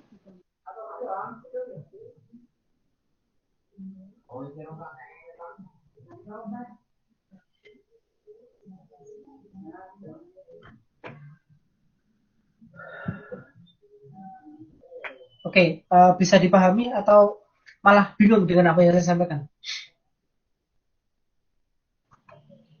Ya, gimana nih teman-teman? Kalau dari saya sendiri sih pastinya udah paham. Soalnya penjelasannya juga udah detail. Dan saya suka sih pembawaannya dari Mas Wisnu ini. Kalau dari teman-teman bagaimana nih? Atau mungkin mau bertanya tentang usahanya Mas Wisnu juga boleh, nggak harus tentang wirausaha. Monggo teman-teman kalau ada yang mau bertanya.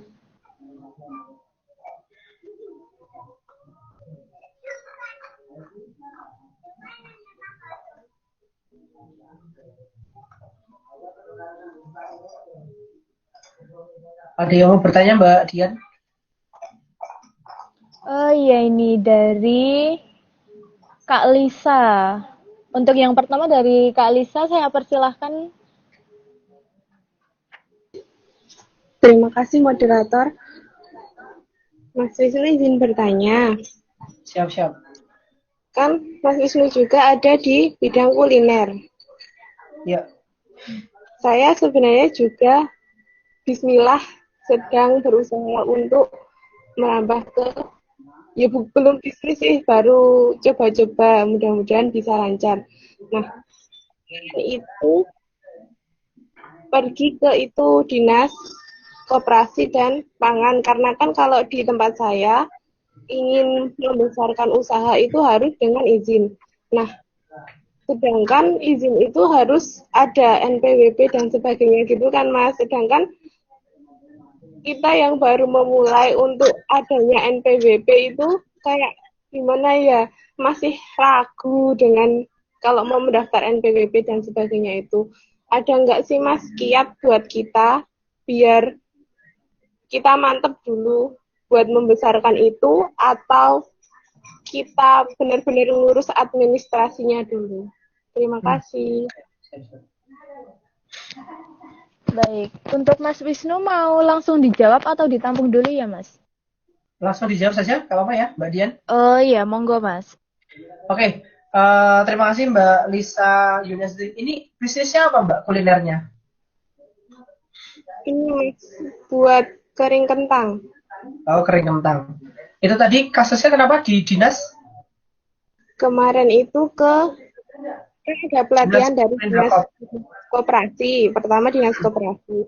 Itu bisa menitipkan di sana, tapi harus dengan PIRT. Sedangkan Oh PIRT iya. itu kan pengurusannya sangat lama dan ribet. Harus ada NPWP, izin bangunan, lokasi, kayak gitu-gitu. Nah, Ya. itu gimana? Saya gini ya. Kalau saya melihat, saya bukan termasuk saya praktisi bisnis, bukan lulusan kepemerintahan gitu ya. Artinya saya untuk legalitas bisnis akan saya urus, tetapi fokus saya pertama dalam membuat bisnis ini berkembang. Gedung Crispy misalkan, saya belum memiliki izin apapun. Kalau IUMK sudah ada, IUMK. IUMK itu izin usaha mikro ya, yang kecil. PRT nanti dulu deh begitu, karena saya meyakini bahwa tidak ada bahan kimia dan sebagainya dalam produk saya. Nah, yang kalau saya sih melihatnya gini Mbak, fokus kita pertama itu mengembangkan bisnis kita dulu, yaitu fokusnya adalah pada jualan dan membuat produk kita itu berkualitas. Dan nanti kalau sudah mulai membesar, baru diurus tentang perizinannya. Kalau di awal itu mulai mengurus perizinannya, itu ribet dan menghabiskan waktu di situ. Itu yang saya praktekkan ya. Misalkan gedung Crispy itu harganya 15.000 gitu ya, misalkan. Yang penting bagaimana saya bisa menjual dalam satu hari itu 100 pack atau 50 pack gitu ya dalam satu hari. Dan kemarin 40, 30 masih berada di level-level itu. Jadi fokusnya yang saya lakukan mungkin hampir sama dengan Mbak tadi, bahwa ketika memiliki usaha di kuliner di awal-awal, gedung Crispy itu baru sekitar sebulan 2 bulan Mbak, 2 bulanan mungkin, 2 bulan kurang. Itu saya mulainya yang penting fokusnya dulu jualan dulu.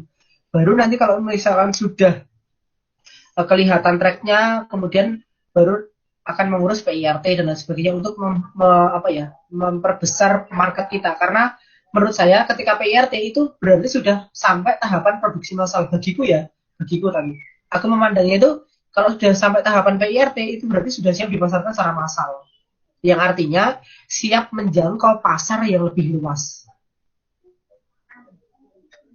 Gitu Mbak Lisa.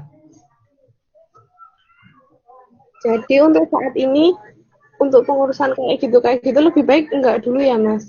Soalnya kemarin itu benar-benar kayak kamu tuh lebih baik mengurus ini dulu biar nanti tuh berarti ada izinnya. Kalau IUMK itu udah ada, alhamdulillah sudah ada. Untuk mengikuti pelatihan kayak gitu, terus nanti katanya ada penanaman modal dan gitu-gitu kan harus itu kayak birokratis. Itu birokratis Mbak, biasa. Maksudnya ini, jadi cara berpikirnya asik nih. Karena aku tidak terlalu dekat dengan pemikiran seperti itu, maksudnya pemikiran yang sangat sistematis ya. Sangat sistematis itu ini diurus administrasinya dan kemudian tahapannya ini nanti biar bisa mendapatkan modal, biar nanti bisa diikutkan ke pameran itu. Bagiku ini tentang cara pandang aja sih. Aku tidak melihat emang kalau aku ikut pameran dari dinas terus kemudian dampaknya lebih laku. Toh juga aku ketika jualan online bisa jauh lebih laku dibandingkan mengandalkan pameran yang nggak tahu kapan, dan kemudian biasanya yang masuk di sana itu ada proses seleksi, dan seleksinya itu biasanya mengandalkan orang-orang yang dekat. Maka bagiku peluang online itu jauh lebih terbuka. Artinya aku nggak perlu mencari modal dari pemerintah, dan aku nggak mau itu juga. Malah aku mendingan partner. Aku punya teman, dia punya usaha. Nah ini tentang modal. Tentang modal itu saya hampir 100%. Di bisnis saya nggak punya modal. Maksudnya nggak mengeluarkan modal gitu. Tapi partner. Gedung Crispy freezer dibelikan sama orang lain.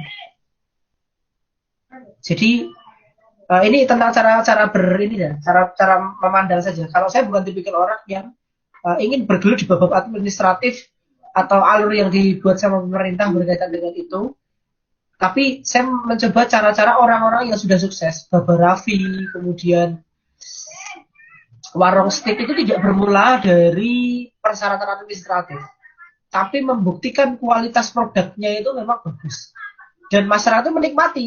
Ketika sudah dinikmati dan masyarakat itu daya beli terhadap produk kita itu tinggi, maka sudah saatnya kita melegalkan. Biar nggak dicolong orang gitu.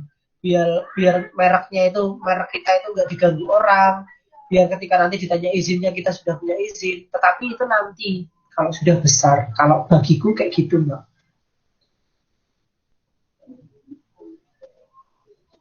Jadi mindset kita sih yang perlu di ini. Aku lebih meyakinkan ke Mbak Lisa untuk go digital. Pemerintah modal itu urusan belakangan. Gerak terus dulu aja. Kualitas produk dulu, baru nanti administratif.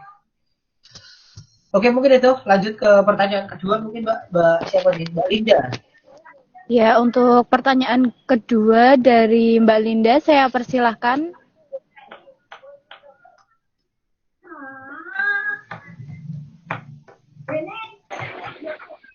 Ya, terima kasih atas waktunya diberikan. Saya izin bertanya, kalau tadi dijelaskan bahwa Mas Wisnu dan juga Mbak Lisa itu sudah memiliki bisnis sendiri. Nah, sedangkan saya ini kayak masih merintis gitu, kayak masih jadi reseller gitu. Nah, ini tuh cocok nggak sih Mas ketika menjadi mahasiswa untuk latihan bisnis itu menjadi reseller gitu? Terima kasih. Cocok, Mbak. Cocok, Mbak. Udah terjawab. Cocok. Saya dulu juga mulai dari reseller, Mbak. Jadi, saya dulu pernah reseller roti lebaran, roti kering lebaran, kemudian reseller aksesoris HP, gadget gitu ya. Saya dulu pernah reseller apalagi ya? Buku. Jadi untuk belajar bisnis di awal itu yang penting kita belajar jualan dulu. Jadi tahapan bisnis itu ada 3 teman-teman semuanya. Yang pertama itu start, kemudian run, grow. Jadi start itu tahapannya kita tuh jualan, belajar jualan, omset gitu ya, ngejar profit. Tahapan yang kedua itu mulai systemizing. Di tahapan run itu mulai berjalan tuh systemizing, bikin SOP, sistem dan sebagainya. Ketiga itu grow itu duplicating, expanding, franchise atau dikembangkan. Jadi tahapan pertama bagi seorang mahasiswa berbisnis ketika teman-teman bergabung ke reseller, saya sangat mendukung. Yang penting jangan lama-lama di dunia reseller. Segera bikin produk sendiri, segera bikin bisnis sendiri. Biar apa? Biar teman-teman bisa menghasilkan untuk dirinya sendiri.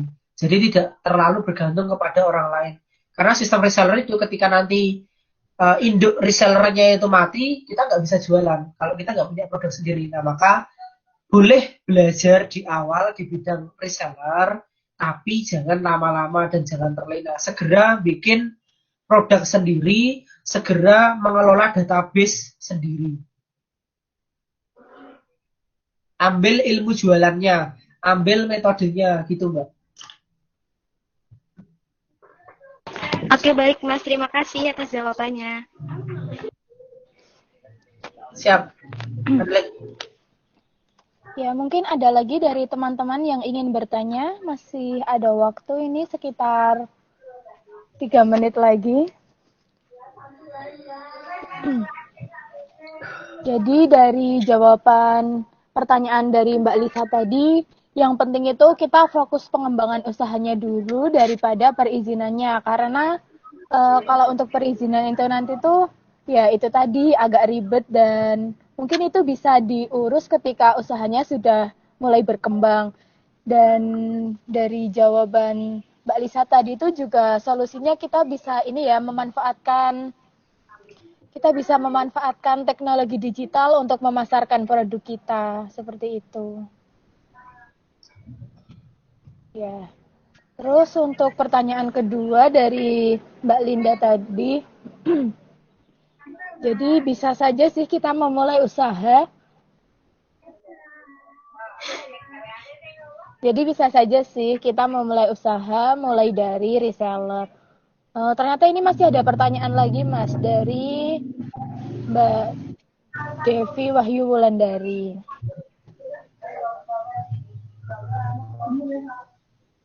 Oke. Mau langsung dijawab atau gimana Mas? Oke, saya jawab ya. Pertanyaannya adalah bagaimana cara menumbuhkan semangat kita dalam berbisnis. Ya semangat aja, gitu ya. Jadi gini, cara menumbuhkan semangat adalah tadi yang saya sampaikan di awal bahwa ada teman-teman masih ingat golden circle, how, why, how, what. Jadi alasan mendasar ketika teman-teman berbisnis itu apa. Jadi kita ingat-ingat lagi alasan kenapa kita berbisnis. Terus kemudian cari lingkungan yang mendukung Mbak Devi. Cari lingkungan yang mendukung Mbak Devi. Misalkan kalau saya punya sahabat ya, saya punya sahabat lingkungan pertemanan yang ketika saya kira-kira lagi malas gitu ya, saya coba ke teman ngajak kumpul mereka, ya kita kumpul yuk gitu ya. Nah di situ nanti ini yang saya lakukan ya, saya untuk menumbuhkan semangat itu kemudian lihat story-story atau video-video motivasi dari para pakar-pakar ya. Jadi biar kita nggak insecure. Nah itu yang saya lakukan. Pastikan ini Mbak, ketika berbisnis itu memiliki mentor bisnis. Saya juga memiliki mentor bisnis dan ini menjadi salah satu tempat untuk saya tanya ketika ada kendala atau ketika lagi nggak semangat, itu saya memiliki mentor bisnis. Jadi yang pertama, ingat lagi orientasi, ingat lagi tujuan Mbak Devi berbisnis. Yang kedua, berkumpullah dengan orang-orang yang sefrekuensi dengan Mbak Desi, terutama di bidang bisnis yang saling menyemangati. Yang ketiga, tanya kepada mentornya. Baiknya seperti apa. Kemudian yang keempat tadi, nonton video-video motivasi bisnis. Bahwa sebenarnya banyak kok orang yang ketika bisnis itu jauh lebih gagal daripada kita. Misalkan itu kan baru belum laku jualannya, teman-teman belum pernah mengalami ditipu yang sampai ruginya itu berapa ratusan juta, dan saya dulu pernah mengalami itu. Makanya tadi saya sampaikan ke teman-teman, jangan gampang percaya, dan kemudian jangan asal gampang percaya sama orang, harus dilihat kerjasama seperti apa. Dan apakah dulu nggak ngedon Mas? Ya dulu ngedon bro, sis. Karena ya banyak sih uang pada waktu 2000 berapa ya, 2014 itu masih berapa, 18 tahun aku coy. Iya, masih 18 tahun itu. Ada uang segitu, kok ditipu gitu, tega sekali gitu. Terus kita ya ngedon biasa, tapi etos itu tadi, etos berjuang, etos belajar, etos berdagang, itu kita praktekkan sehingga sampai saat ini masih alhamdulillah sustain. Aku sangat bersyukur banget. Jadi kalau penjualannya turun, coba dianalisis kira-kira penjualan turun itu karena apa? Apakah karena memang produk kita kurang berkualitas, atau kita jarang promosi, jarang mengedukasi market, atau memang posisi barangnya kita saat ini tidak sedang dicari pasar. Jadi kita jualan itu juga harus memperhatikan siapa yang membeli, itu kan aspek penting dalam bisnis, pasar, produk, promosi, gitu kan. Nah, kalau memang produk yang saat ini kita jual tidak banyak dibutuhkan oleh pelanggan atau konsumen, bisa ganti ke bisnis yang lain. Jadi kita tetap survive, jadi kita tetap bertahan gitu loh. Kalau produk kita sudah tidak terlalu dibutuhkan oleh masyarakat, saatnya kita beralih ke produk lain. Itu kan berarti nanti kita nggak konsisten. Nggak kayak gitu coy. Kita bisnis itu membaca strategi, membaca keadaan, terus kita menentukan strategi. Kalau keadaannya memang itu membutuhkan kita untuk beralih strategi, maka kita beralih strategi. Jadi kalau seandainya, misalkan dulu nih, aku jualan kue kering gitu ya, Nah, di satu sisi, keuntungannya kecil ya, dan itu memakan banyak waktu. Akhirnya aku beralih ke bisnis yang lain, gitu. Termasuk juga ketika kuliner. Saya dulu pernah membuat ayam seafood, pernah dulu ada bisnis kayak gitu. Terus akhirnya saya matikan, saya ganti ke gedung crispy. Kayak gitu Mbak Devi. Semoga bisa menjawab.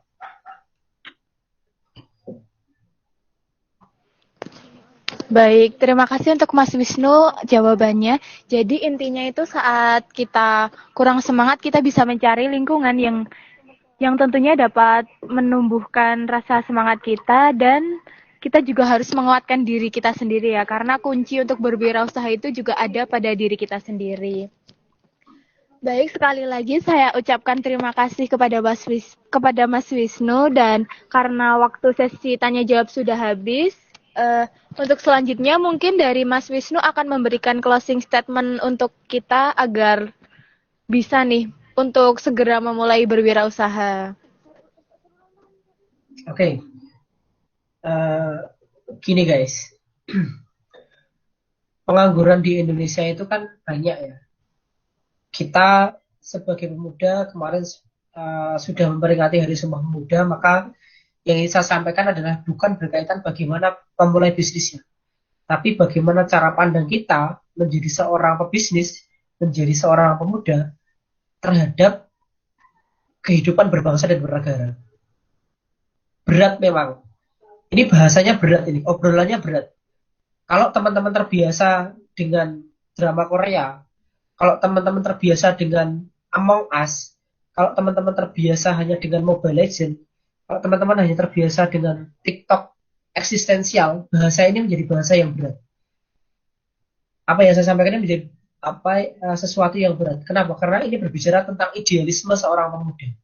Berbicara tentang idealisme, bagaimana kita sebagai seorang pemuda itu menjadi solver, menjadi problem solver atas permasalahan yang ada di dalam bangsa ini. Maka saya pengen ngajak teman-teman mahasiswa diskusi, silahkan teman-teman kontribusikan apa yang teman-teman miliki, apa yang teman-teman bisa, entah itu di bidang bisnis, di bidang akademik, di bidang sosial, di bidang politik, di bidang pendidikan, atau di bidang yang teman-teman saat ini sedang geluti untuk membantu menyelesaikan permasalahan bangsa kita.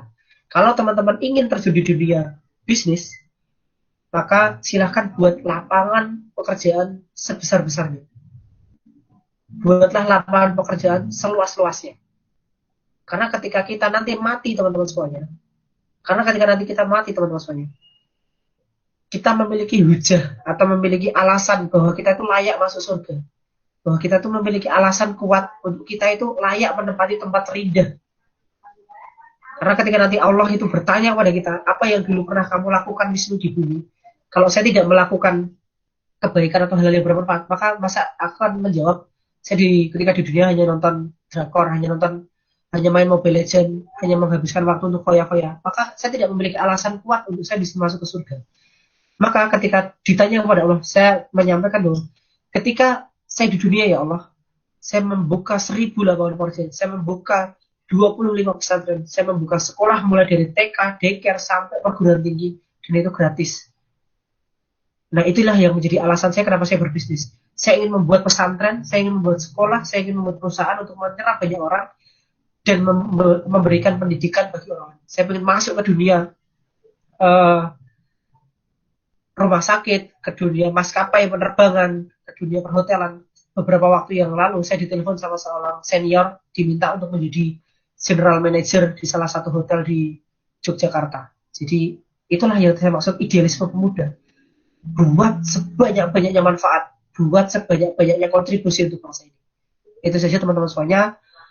Mohon maaf ketika saya banyak kesalahan dan membuat teman-teman ada kata-kata yang mungkin kurang berkenan, membuat mak jelek-jelek bagi kalian, yang saya mohon maaf. Tapi saya berbicara tentang orientasi seorang pemuda itu harus orientasinya adalah perubahan dan juga perbaikan. Jangan sampai teman-teman terlena hanya kesenangan dunia yang membuat kalian senang, tapi kalian nggak memperhatikan lingkungan sekitar, nggak memperhatikan bangsa ini, nggak memperhatikan tetangga-tetangga kalian yang kurang makan, nggak memperhatikan orang-orang jalanan yang nggak bisa sekolah. Itu yang harus menjadi perhatian kita, teman-teman semuanya. Pemuda, bangsa itu nggak bisa dilepas. Maka itu saja Mbak Dian, mohon maaf, terima kasih atas waktunya, dan pagi hari ini teman-teman semuanya semoga bermanfaat. Ketika teman-teman pengen berinteraksi dengan saya, bisa lewat Instagram atau di WA saja juga tidak masalah. Instagramnya adalah @wisnurawidya.id.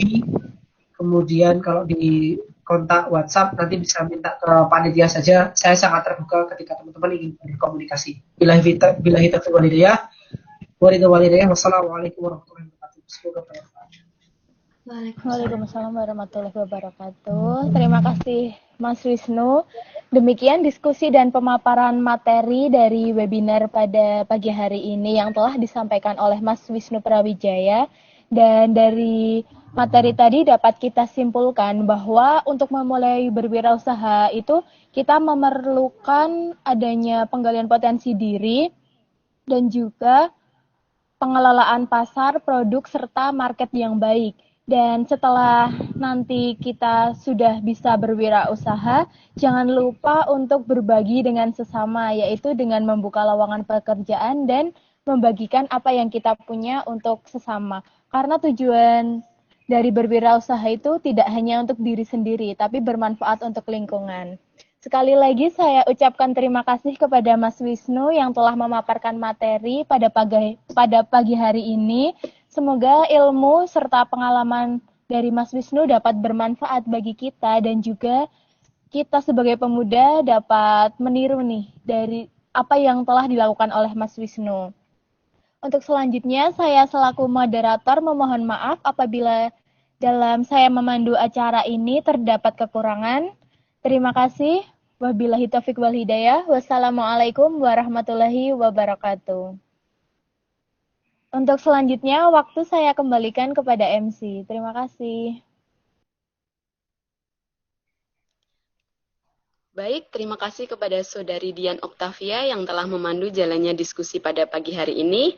Acara selanjutnya yaitu penutup, namun sebelum acara ini kita tutup, dimohon kepada seluruh peserta untuk menghidupkan kameranya karena akan ada sesi foto bersama.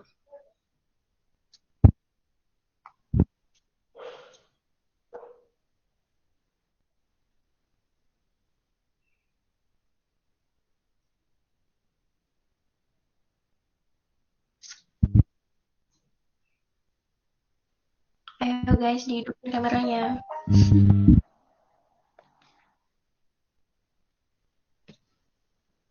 Satu, dua, tiga.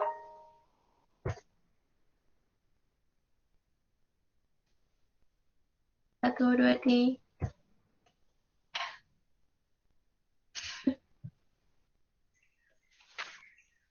Baik, terima kasih kepada teman-teman semua yang telah mengikuti webinar Kewirausahaan Fomuni 2020. Saya selaku pembawa acara mohon maaf apabila terdapat kesalahan dalam perkataan maupun perbuatan selama memandu acara ini.